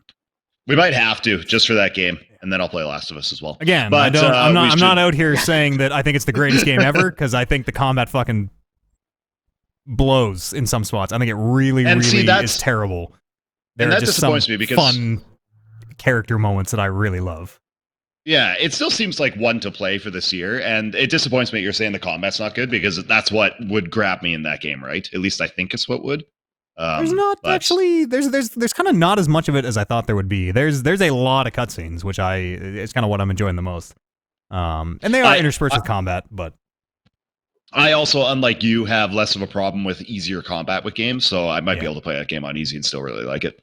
yeah. I mean, I'm playing on easy, and it's just easy, which is fine. I'm just barreling through it at this point. Yeah, you're here for the story. Yeah, totally. Let's talk about some news here, gang. We'll swing right into news here. Top story of the week. Gotta get my stories. Is the drum roll? I'd like to say, as the good drum roll, last week I brought the worst story, or certainly the least researched story, and today I'm by far bringing the oldest. So I'm off to a poor track record on the bring your own story to the show front. It's really funny too because I was going to say that's what makes it the best is because you are a news guy. Yeah. I'm just like, oh, they're still good. This is not Ead's fault because Eads usually leaves that page blank for long enough for I everyone wait till to get a Friday. shot. I will go last because it's easy for me to get out here and just do news for a couple hours. And then I was in the live truck today with a little bit of peace, and I was like, I got to find that story. And literally the first three things that popped into my head based on just having my ear to the ground, I was like, oh, Eads got that one already. He's got that one. I should have done this yesterday when Eads had nothing on this document. Thursday night, because I always do them Friday morning or morning of the podcast to get like the most recent news. So yeah, if you wanna get the stories in there, and that was there were some of these stories where I was saving. I'm like, ooh, I hope nobody types this one because that's an easy one for me. That's an easy one for me. Like keeping notes, hoping that nobody else finds these.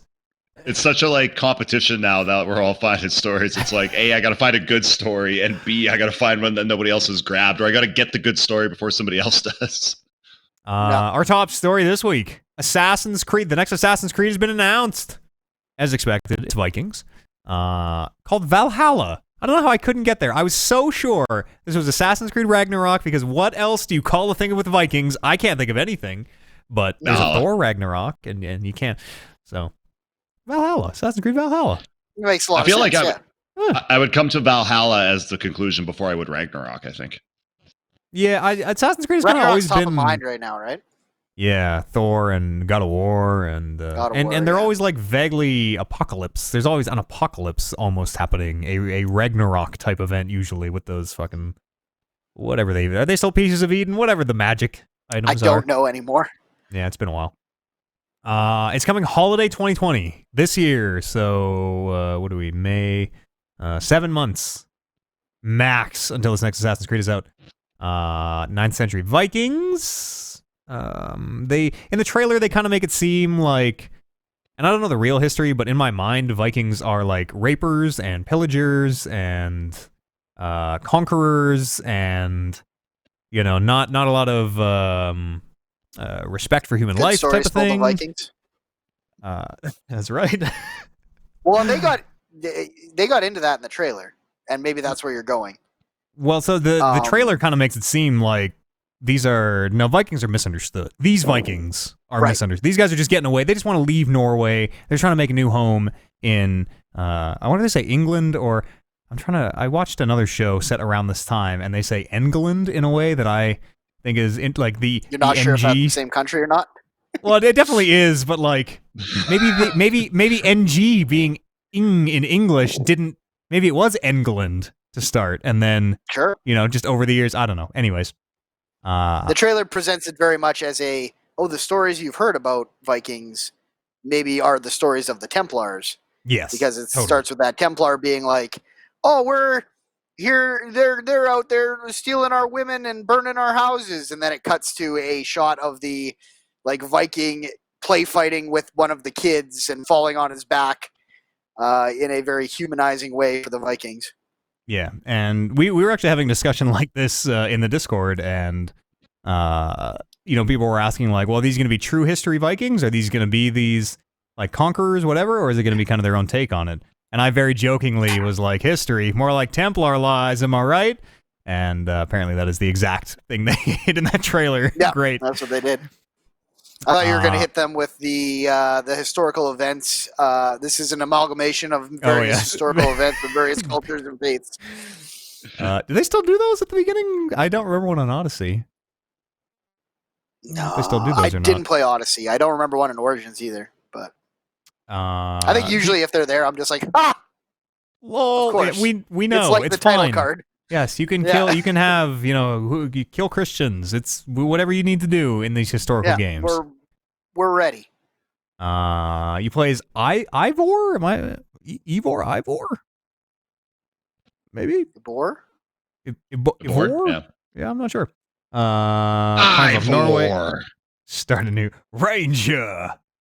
You get a male or a female choice, just like in Assassin's Creed Odyssey. I wonder if one of the voices is hilariously bad, like in Assassin's Creed Odyssey. So they've said they're taking out, or Mass Effect. Yeah, is one of them? No, one of them's not hilariously. They're pretty close in Mass Effect. One of them is hilariously better than the other. That's I don't true, think either of them are bad. Yeah. So they're talking a little bit about the systems, because Origins and Odyssey have these like RPG systems. You have 3 different types of gear: hunter gear to do how much damage your bow does, assassin gear, which is how much damage your hidden blade does, warrior gear, which is how much damage your weapons do. No word on if they're getting away from that 3-tier system, that 3 kind of whatever system. As far as levels go, they're being really cagey in it in a way that makes me think. Well, I'll read you the statement and tell you my interpretation. They say, as a part of our fresh take on the RPG elements of progression, I would say it's less about levels and it's more about the sense of power. Based on the skills you have, you gain power. That's how we look at the mechanism in the world. It's really about your capabilities and what you can do. It's a sense of power rather than levels. Which to me sounds like there is a number that dictates which enemies you should take on and which you shouldn't, but instead of calling it level, it is now called power. And is maybe in reverse where like way. I thought about it, if I'm to believe this man, I thought about it more as you probably level up, which gives you skill points that you use to be like, well, now your arrow now you can remote control your arrow. Mm-hmm. Or now your arrow poisons people, but maybe your attacks are never doing more damage as you level up.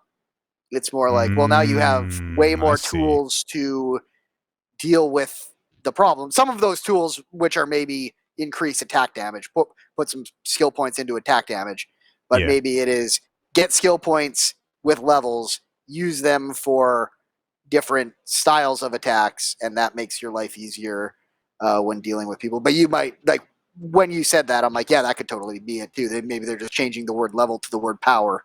It's kind of what it's, and it seems like they might put skills at the beginning of the tree, right? Where you are going through the story and it's like, oh, you get access to skills and, you whatever, do X things, get X kills, whatever it requires to get the skill. And then the skill gives you, it's like light in Destiny. The skill gives you a number, which feeds into a bigger number. And there's your power number. Odyssey. So Origins and Odyssey have this real money store attached to them where you can buy like time savers, credits, all sorts of items, things that do affect gameplay in the single player game. I did not have a problem with it in Odyssey. I got through Odyssey kind of no big deal. It was like 40 hours or whatever. I didn't have a problem with it in Origins either. Sorry, Origins is the one. Origins, the first game. Okay. Did not have a problem with it. Enjoyed Origin. Got through it 40 hours, whatever it was. In Odyssey, the currency is drachmi because it's Greece. There are these constant drachmi like walls where it's like, oh, you need X amount of drachmi to continue the story. We need to get a big boat to go to Syracuse, whatever. We need 100,000 drachmi. Minnesota. But that's right. But remember how you have those three stats? You only have 2 gear slots at the outset. That third gear slot costs an incredible amount of credits. That third gear slot is, I believe, 100% incentivized to make you try to buy those credits because you are constantly throughout that game. So I stopped playing about 20 to 30 hours in. I got over the first drachmi hump where they're like, hey, we need to get all this drachmi. And I was like, man, all right, fuck. I guess I'm giving up on ever getting this third weapon slot, which blows. And the reason it's a huge deal is because so you have 2 weapon slots, 3 stats. So if I want to use my blade and my weapons, okay, easy peasy. I'm assassinating. I need my assassin gear on. In I go. Now I'm fighting. Fighting gear on. Let's do it. If I want to use my bow, I have to individually go through 8 different slots of gear, scroll through every single piece of gear I have, look for what is the highest hunter number, equip it, go to the next one. Equip it, go to the next one. And then as soon as the bow part is done, it's like, oh, they're close. I need to be melee now. I put my melee set back on. Back they're into far. the menus, yeah. Now I need to, and that fucking blows. Like that is 150%, at least feels like it is designed to make you go into that store and buy some of those credits. And for like, convenience, because it's not even making the game easier. It's quality of life. It's making the straight game up a quality of more life feature. quality of life, yeah. Yeah, and the fact that they are selling quality of life features, and B, that makes me feel that every single aspect of the game that feels bloated, of like these drachmy things of like, hey, go grind out all this currency. Hey, this game is 500 hours long. Like Assassin's Creed Odyssey is insanely long, and it feels like a lot of that bloat is to try to push people towards this store of like, oh, you're tired of grinding money. Well, you can buy some. Oh, you're struggling with these insanely difficult legendary animal things. Well, you can buy a bow that's really good against animals. And like that stuff just got to a point where I had just had enough. So I have no idea if there's going to be a store in this game. This is post Eve Guillemot giving that speech about how at the Ubisoft earnings call where we gotta rethink the way we're doing these games. It's not working. So I want to believe that maybe if we're gonna have a store in our $80 video game, maybe it'll just kind of be cosmetics, and maybe our game design won't be informed by trying to get people to spend more than the $60 on top or $80 on top, even in Canada. I have no idea. Can I when it comes to spending money in game for different things and what incentivizes you to do that, I found very much for me, if you make me a game that is $60, $80 or whatever, if you make me a full game that is that expensive and I am being fulfilled by that game and you have some extra cosmetic stuff that I can spend extra money on, I am more likely to spend the money on those cosmetics because I really like the game you created and I'll put some extra money into it for that stuff than I am to have you force me to try to buy those things because it's going to make my time playing that game more enjoyable. If you just make me an enjoyable game, I'll buy those extra things. Example, Sea of Thieves. I bought a fucking parrot because I was enjoying my time with my friends, and I enjoyable game. $6. But seriously though, I'm having fun with. I was just waiting to see the Matt Eads take on that one. Eyebrow. That's fantastic. Put that back but down. I'm like, fuck it. I'm like, I would spend this. I'd probably spend more on a drink at the bar on a Friday night. I'm like, I'm enjoying my time with this. You guys stuck with it over the years. Fuck it. Sure, I'll get a parrot. Yeah. Why not? It feels. I'm exactly the same way. To do it. Where it feels like almost like giving a tip for good service of like, man, I really enjoyed my time in. This is a bad. I don't know if you can do it in Red Dead 2, but say like I really enjoyed my time with Red Dead 2, and I'm gonna keep playing.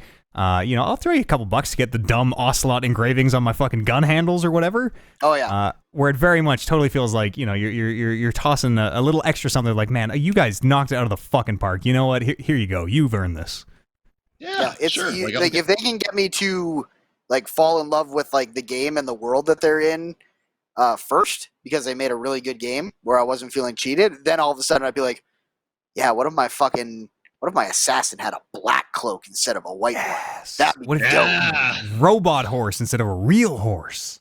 Yeah, like that's totally it. And like going the other way, when I start to see like the seams of that not free to play stuff, but that stuff to try and get more money out of me so that I enjoy the game more on a mechanical level, that's when I'm not only not probably going to give you that money, but I also might just put the game down. Yeah, that's the thing, right? Like it actually makes you put the game down, right? And that's sure, I bought it already and you got the money for it, but wouldn't you rather, make a game that I'm going to play the whole thing and incentivize me to buy the extra things because you made an awesome video game. Don't try to force me to get it because it's going to make my experience better. I paid $80 for the game. The experience should be fantastic. Come on, fuck off. Yep. I am 100% with you. 100%, Andy. So we'll see. My purchase decision for Valhalla will 100% be informed by, does this thing have a real money store? What is in the real money store? 100%. Otherwise, I'll catch it on a sale for $5 in a couple years or whatever. On a positive note for this game, which I don't think, I'm not so naive to think that these studios have any say on if these free-to-play mechanics are going to be in, or these pay to increase your ability in the game. But the last two games that this studio, because this is Montreal, no, this is Quebec. The last two, I think this is Quebec. The last two studios that this game, the last two games that this studio has made were Assassin's Creed Black Flag and Assassin's Creed Origins, which are probably my two favorite since the original Ezio stuff. I'm just looking up which. I'm trying to find which Ubisoft is doing it. They have like 10,000 My fact was right, studios now. but the city I'm not sure was. Yeah, somewhere in Quebec, right? Quebec, the province, not the city. Right. Could be in Montreal. Could either be Quebec in City or Montreal. Yeah. I can't wait. But till important to Quebec find is out all because city the one day. other one I'm pretty sure did Unity. Ooh. That's my favorite Assassin's Creed. Yeah. So another. Not to get too sort of caught up in the weeds of what Odyssey did. Again, not to be down on Valhalla at all. These are my gripes with Odyssey. Like we say, different team, which actually I didn't know, but kind of it's a little more wind in my sails. You're gonna be managing and growing a Viking settlement is gonna be kind of the sometimes you're doing like ships, sometimes you're doing brotherhoods of assassins. In this one, it seems like you're gonna be managing and growing a settlement, choosing where buildings go. They show them building a tattoo parlor so that your warriors can get all inked up or whatever.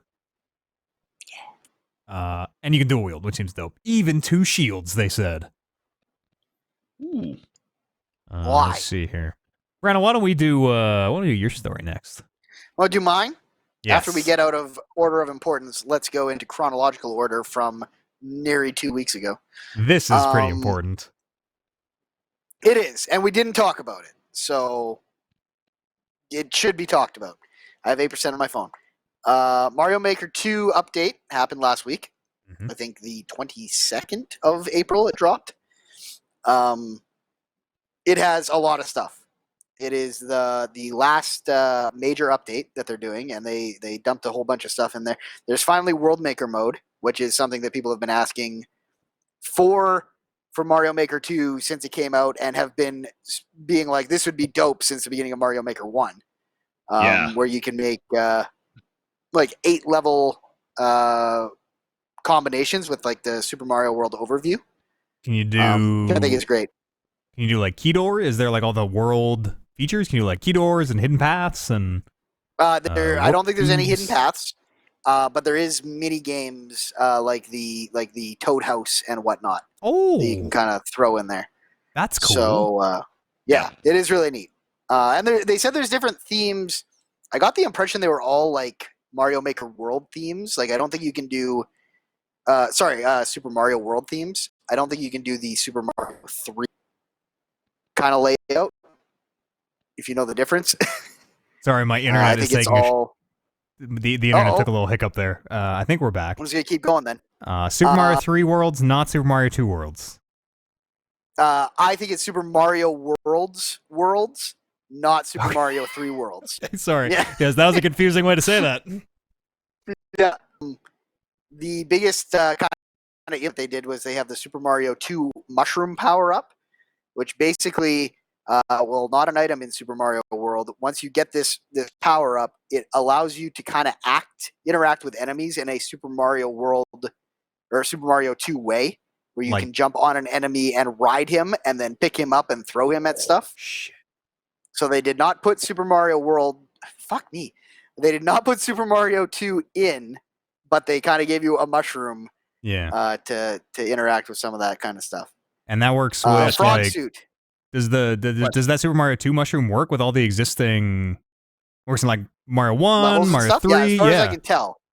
Wow. But you don't get the physics of Super Mario 2. Yeah, because all their jumps like are different and it's weird. like the Zelda power up, basically. Yeah, it's like weird. regular Mario gets a Super Mario 2 mushroom, and now he can ride on enemies and throw them at people. Andy, go. Do I get to listen to one of the 2 absolutely fantastic jams that were in Super Mario 2 when I get that mushroom?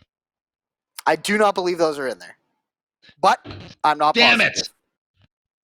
I think Two those songs that means game. should have been The in whole there. game, and they're absolute jams, and we don't get them. Waste of time. Some more items they added. Frog suit from Mario 3. A classic. That wasn't in there already? I like that which is crazy. I love how Frog Suit Mario swims. Yeah, me too.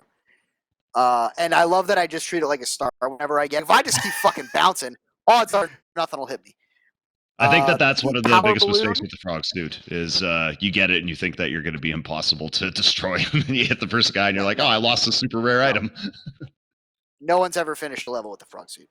The Super Mario World power balloon. I don't know if you guys know that one. That's the one where you, if you pop it, or you hit a block, the balloon comes out of the block. If you grab it, you get super fat and start floating in the air. Oh yeah, okay. I actually do know. Yeah. Can you kind of like dive like it's generally used? Yeah. Is like yeah, cape you flying kind of like go almost down in and a up, way, right? almost like yeah. the cape. Yeah, and then you do the little like start to get skinny rabbit about to fall, and that was her. The Super Acorn, which I wanted to ask Andy about because this is from a game I don't know. I don't know if you know what the Super Acorn is. I'm pretty sure. I'm not 100% though. It's essentially Tanuki Mario, except you're gold, and I think you can fly whenever. Yeah, that sounds right. That sounds right. Like a Super Saiyan Tanuki. Yeah, you don't have to run; you can just jump. Now we're talking. And like start flying. It's not Tanuki. It's Flying Squirrel. Thank you very much. Acorn, Squirrel. Hello. Yeah. Okay. There we go. I knew it was the raccoon or it was a squirrel. But you can jump and you can just fly whenever. Is that essentially it though? Oh yeah. He even looks like he's got like little flying squirrel wings that kind of come up between his arms and legs. Yeah. Well, that's fun. Couple more. Boomerang flower. Lets you throw a boomerang. That's a good one from Mario 3D World. Is that one? I can't remember. I think so. One of the new ones. Yeah. And then there's a cannon box, which I assume is just a box that makes a cannon come out. The propeller box that makes them fly around. Rocks. A Goomba mask, which while you're wearing, enemies do not view you as a threat. Stealth. Those ones, the cannon box, propeller box, POW box, Goomba mask are all only for the 3D World maps, which is a whole separate set of items and everything, as you may remember. Of course, Phanto has finally arrived. No, why? Maker, yeah. What? The last thing we did to Super Mario Maker 2 was make it awful? Make it not like awful in a game I don't want to play, but awful in that it might murder me in my sleep? Yes, since the sun was introduced, have people not been more terrified? We can't. Also, the Koopalings are in, and the Mecha Koopas, which are from Super Mario World, where you step on them once and they kind of crump, and then you can throw them at people. Oh yeah. But they'll get back up if you don't. They're like Koopas that don't shoot out of their shell, right? And they don't act like a shell. Yeah, they got the little like almost like a toy where you like twist them in the back. Yeah. You know what those are? Yeah. That's it from the Super Mario Maker 2 desk. This news coming in hot from April 22nd. The final update. Too bad they did they ever they never really got that multiplayer stuff figured out, hey? No, and from what I've heard, the like world searching stuff is not good either. Yeah, in typical Nintendo fashion, it sounds like if you it sounds like, you know, the game will throw you into levels that are parts of worlds throughout your normal play, but if you want to then find the world that is a part of, apparently it's completely impossible, which seems crazy. Of like, oh, this level's called 7-1, and the message is check out the rest of my world or whatever, but you can't. It's mind-boggling how they sit in a boardroom and don't fucking ask these questions or like come to the conclusion of this is probably the way people are going to expect to play this game. Not even want to play this game. expect to play this game. Like, this is how we expect this thing to work. This is how it should work. And Nintendo's just like, no, I don't think that's what they want. This is how it's going to be. It's just crazy that the quality of game that they make is just always flawless. Like, there's never bugs in Nintendo games. Like, it's just like this attention to detail that no other first-party platform can even really hit. And then it's like, now let's interact with the online. And it's like, oh, you are impossible. You can't do this. Yeah, it's mind-boggling. Like, like, for as good as they could be so good if they just fucking just not even like go above and beyond making it great for online. Yep. Just do what people would expect. Do the thing that everybody expects it to be. Just do that, and you're going to it's going to be kick ass. But no, they've got to say no. Like you just said, Brando, this is how you need to play the game online. This is the way to do it. You got to get a fucking smartphone app and download that. And take a picture of your dodo code and put it on Twitter. Fucking crazy. Oh, don't just get me started on Animal Crossing. Just look at how Smash Brothers works. Imagine a world where Smash Brothers was playable online, and the scene that would have around it still to this day. It'd be so much fun. Like, to hop into a party with friends and go online and like play some Smash Bros games. It's like that whole battle tournament mode is so fucked. Like, they paid people too much money to put that stuff together. Just do the basic shit. Like, just make it so we can make a lobby and go play online. Like, don't fuck around with all this extra stuff that everybody hates. Like, it's mind-boggling. I don't get it. Wild. Andy, while you're all fired up here, why don't you take us through your news story? I don't want to do it. Oh, it's a real good one. It's not at all phoned in, this one, Andy. No, this is a big one. Xbox Series X is going to be doing gameplay reveals on May 7th. The gameplay will be from its global developers partners. I don't think there's going to be a lot of actual Xbox exclusive stuff being shown here. It's just going to be, whatever games are coming to it.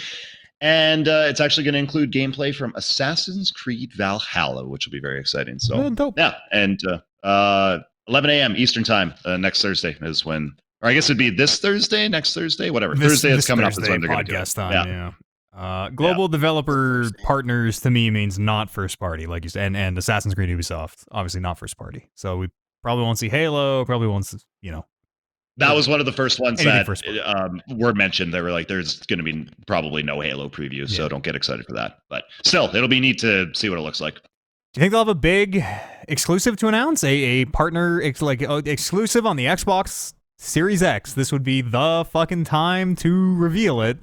This would be their flagship first game announced thing. I think if we were going to get that, we probably...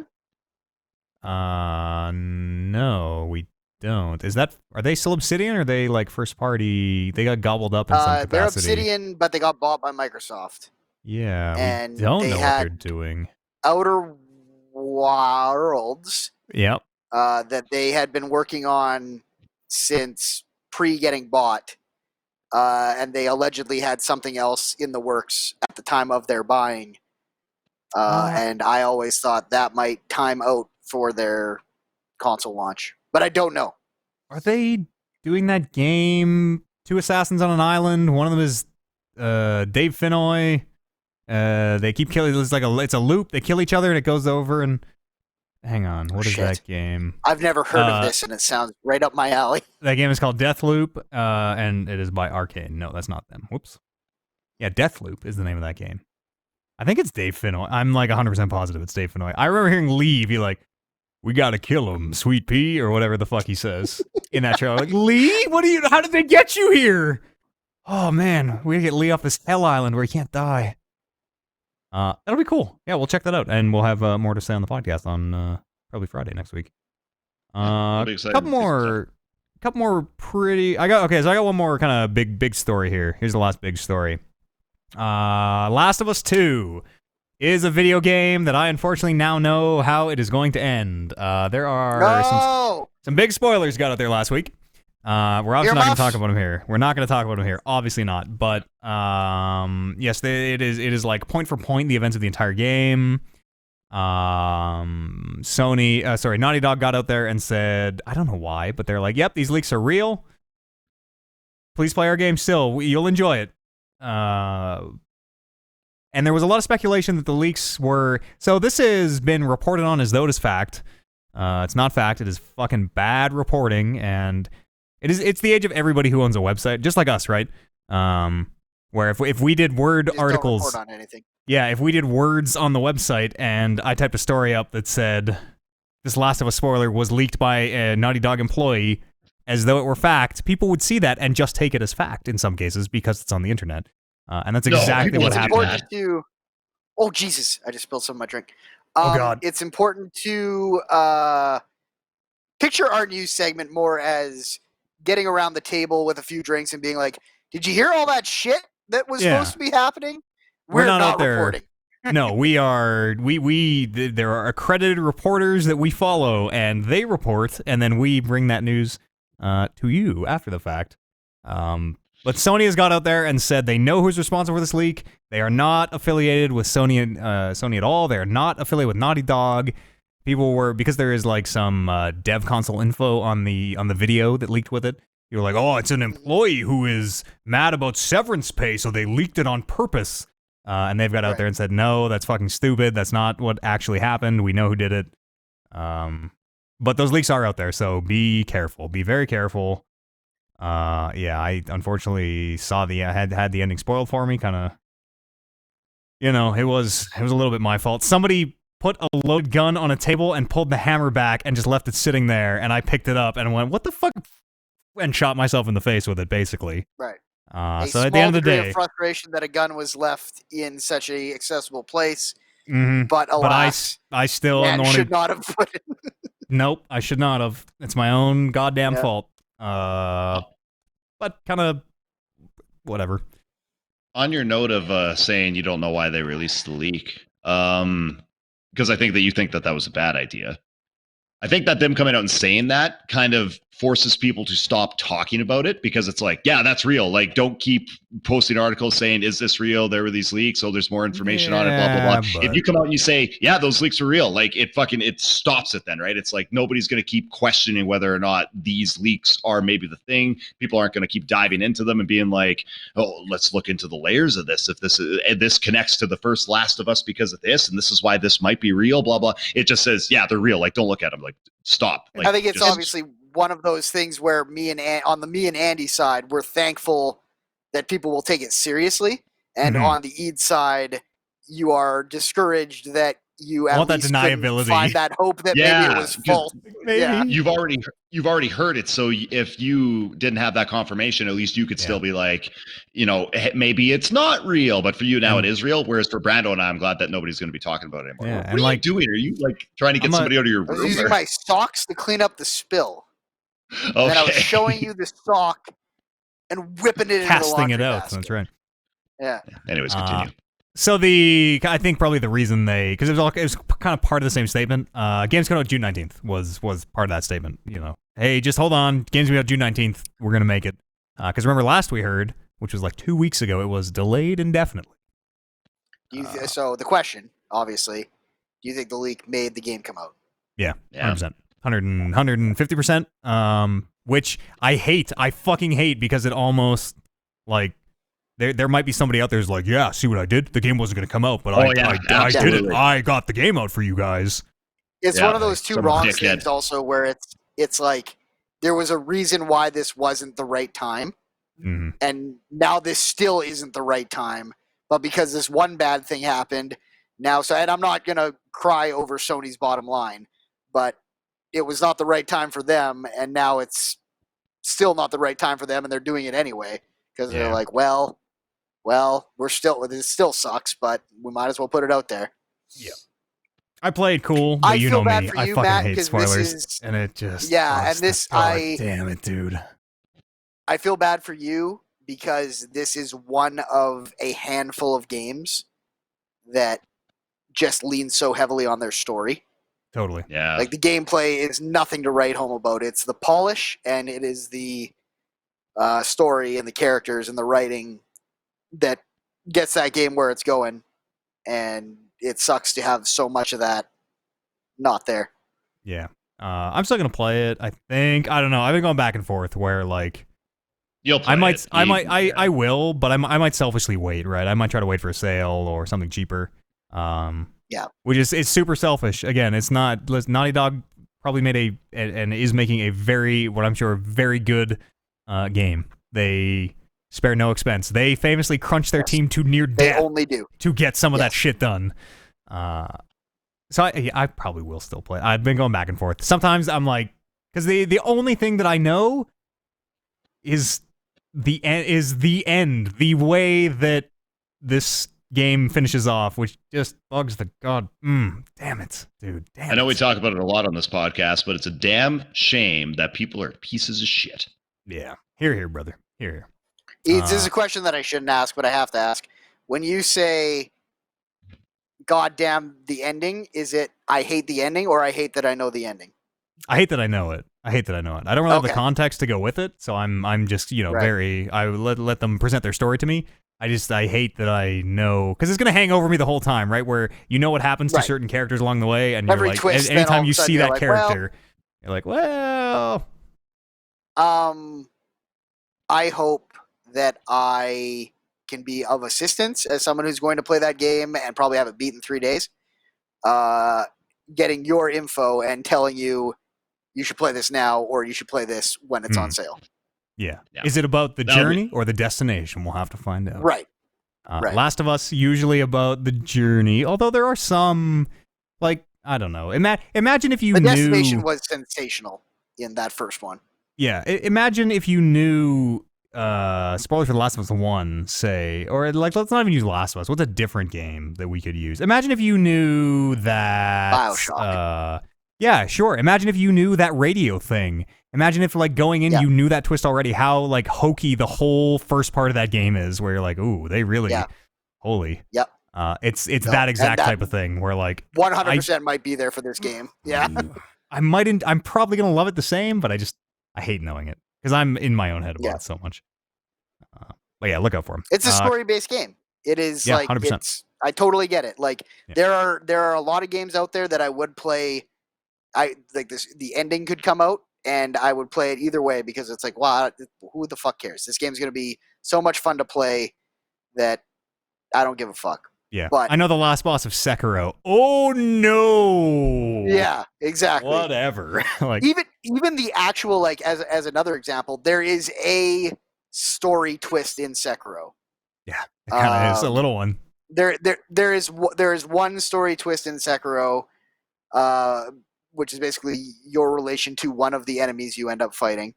You could have told me that, and I might have not even blinked. I would have been like, oh, yeah, okay. Sure. Don't give a shit. Like, couple more quick stories here. It's frustrating that it had to be that game. Yeah. Had to be me. Couple more quick stories we're going to just kind of burn through. Ghost of Tsushima also gets a release date, July 19th. So June, July. Couple of bangers coming out on PlayStation. DICE has confirmed Still know almost nothing about that game. No, in terms of like how it plays, gameplay. Where does it land on the like a Sekiro versus like Naughty Dog production spectrum? Yeah, I know nothing about that game. Like you say, it could be Sekiro. It could be this behind the back kind of action game, or it could be like this really bespoke. Maybe it's like a QuickTime game where all these fights are actually QuickTime events, and that's why they look so dope. And it's like this weird.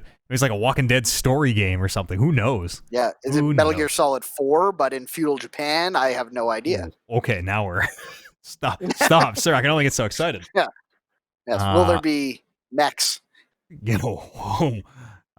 We lost Andy, but I think this one was him intentionally. I think he's probably peeing or something. Yes.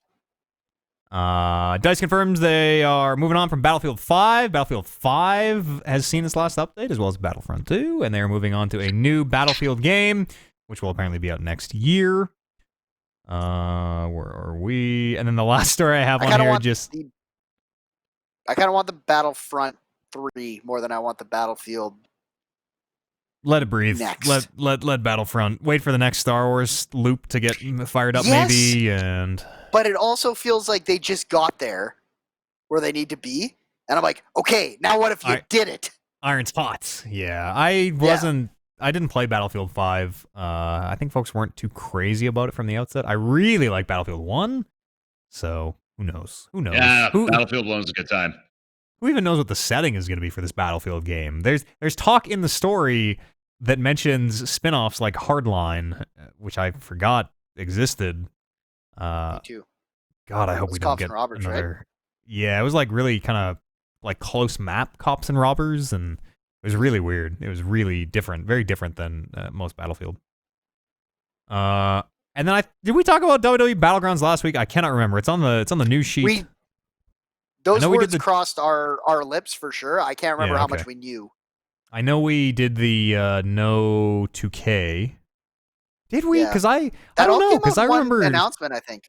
Yeah, I remember tweeting this story, the like open letter from them, which is just a bunch of fucking fuck you whoever wrote this. Yeah, we talked about that. Okay. I'm pretty sure we talked about. Unless new details came out that week, I don't think so. I don't think so either. If we didn't, it looks like fucking shit. What the fuck? It visually looks bad. I don't like the way the ladies look at all. Are they booby? Battlegrounds. Are they booby? They're like, you know what chibi means? Like, cutesy, big head, big eyes. What if they were chibi, but also weirdly faux realistic? And like, yeah, look up Charlotte. Look up Charlotte and Becky. I think are the ones in the trailer. They're like weirdly thick. They're like weirdly accentuated hips and breasts, but they're also chibi. And like I don't like them. I need to look for myself right now. I'm gonna pull. Oh God, what is this reminding of? This is reminding me of something like the look. Hell, maybe, I don't know. Oh, yeah, Charlotte Flair Battlegrounds is a. I don't. It's like big head mode on GoldenEye. Yeah, did The Rock just get thrown into the mouth of a gator? That's John Cena. I think goes in the gator, but yeah. So it's The Rock. I don't know what it is. I don't like it. I don't like anything. I have to stop looking. Yeah, that art style is. I kind of like the. It's like Eldritch in a way. You can feel your sanity draining the longer you look at it. God, that's bad. That is rough. Not to be I don't want to be a creeper, but these are very attractive women that should not be hard to make look good in a video game. Most of them, not most, but many of them are models before they're wrestlers. Many of them are models and wrestlers. Many of them are models who sometimes show up in the ring. Like, look at her arms. Like, her arms are like. I know. The proportions are just awkward. That's so the thing. Fucked. The proportions really are awkward. fucks with every other body part. Yeah. Yeah. I almost kind of would like this art style if they would just do a better job with the actual proportions. And also, it needs another layer of something. It's too simple. It's too simple. It's like they were heading in a direction and they just said, well, we still need to keep this cheap. So let's not go that extra mile. That would actually make this look decent. Yeah, it's honestly, all we hope is that was like their thing that they put out because they had to take some time, and no one needs to play that. No one needs to play that game. And then hopefully when they come out with the new WWE game, it's at least passable. I do not think that the teams that they have in place will ever produce a great WWE 2K game, but hopefully the year off does something for someone. The Warren level fan hopefully can find some enjoyment in a year off WWE 2K game. Yeah.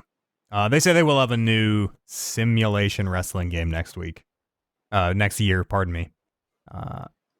Which is a gross misnomer gross misuse of the word simulation, but yeah, because I want this arcade game to not exist, and I just want their simulation game to be a little more arcadey. Yeah, sure. That's actually the best way. Yeah. I think there's also totally room for the wrestling game we've all been saying we wanted for a long time, which is you and a partner working together to put on a good show, put on a good match, not pin the other guy and win the championship.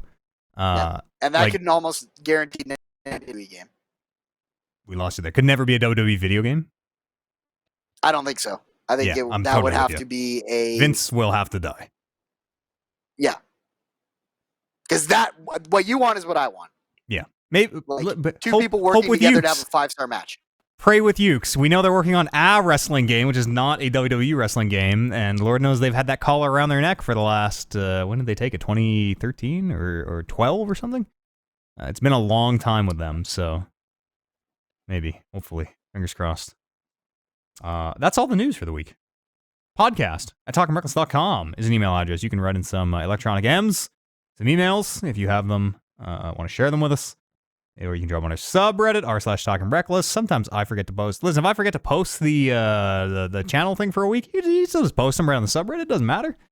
Or if you can figure out our very complicated voicemail system on Discord, you are more than welcome to leave us voicemails on Discord. Someone do it. Someone be the hero we're waiting for. Yep, figure it out. We will play.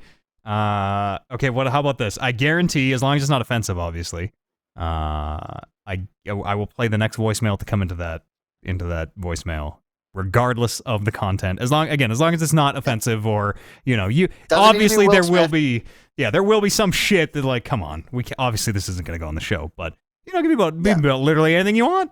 You wanna put some on blast, or maybe you wanna sing some praises for something you like. Anything. If you can figure it out, I will play it on the show, for better or worse. Well, let's be real, for worse. Yep. Go to talkingreckless.com. You can find our Discord. That is all I really have to say. I think we do a D&D podcast, a tabletop role-playing podcast on Sundays called Rolling Reckless.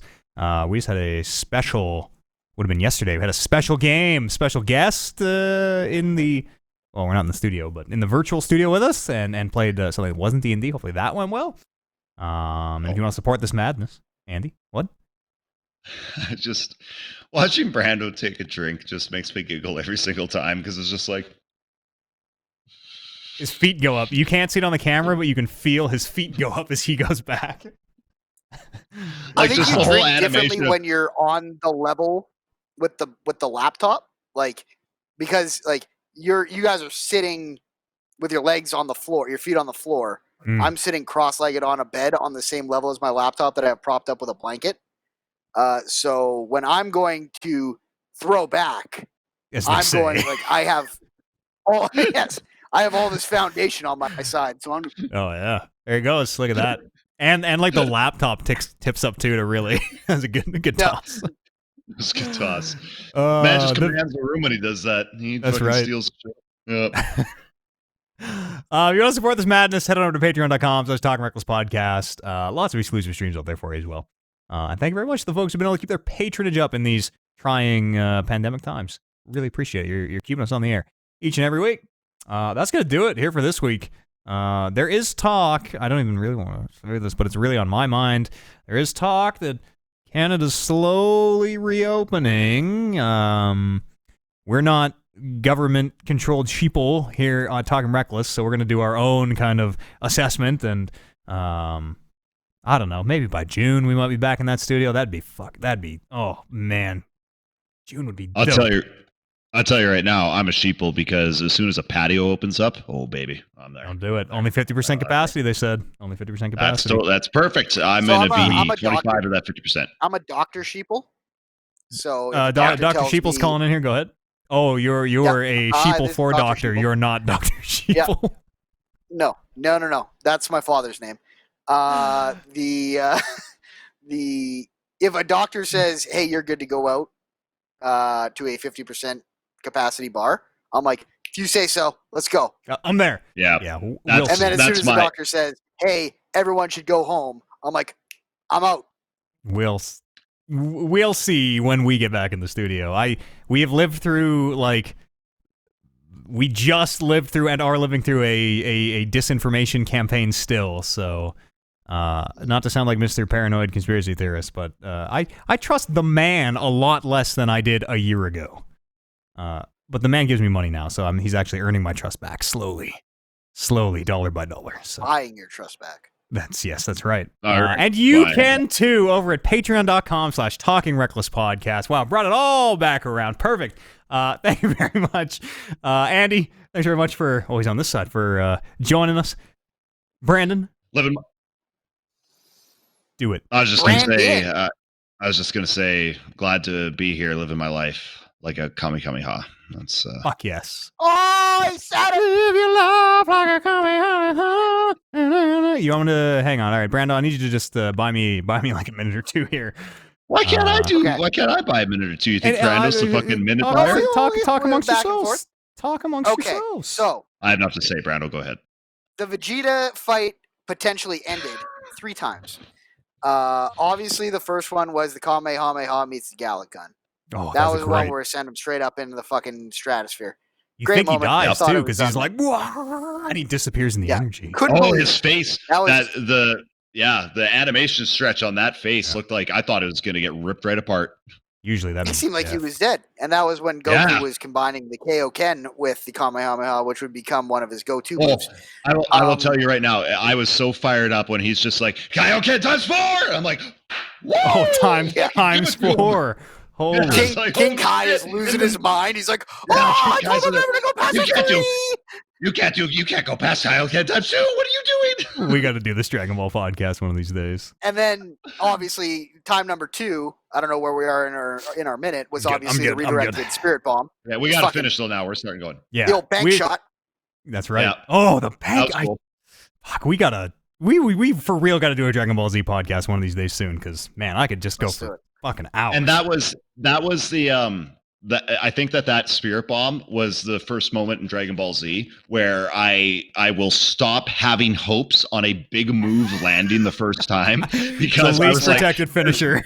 there is no fucking way he misses this Spirit Bomb.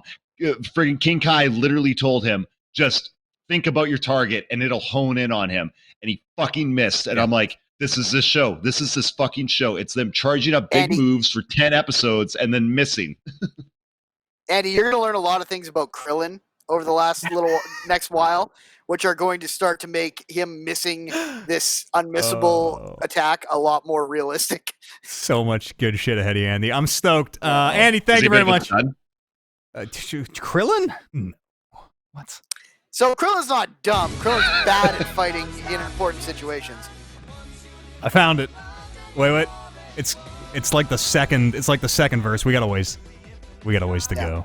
It's way. And then obviously the third moment was the fluke moment where they beat Vegeta with the falling Gohan monkey. Yeah, Oh, that was.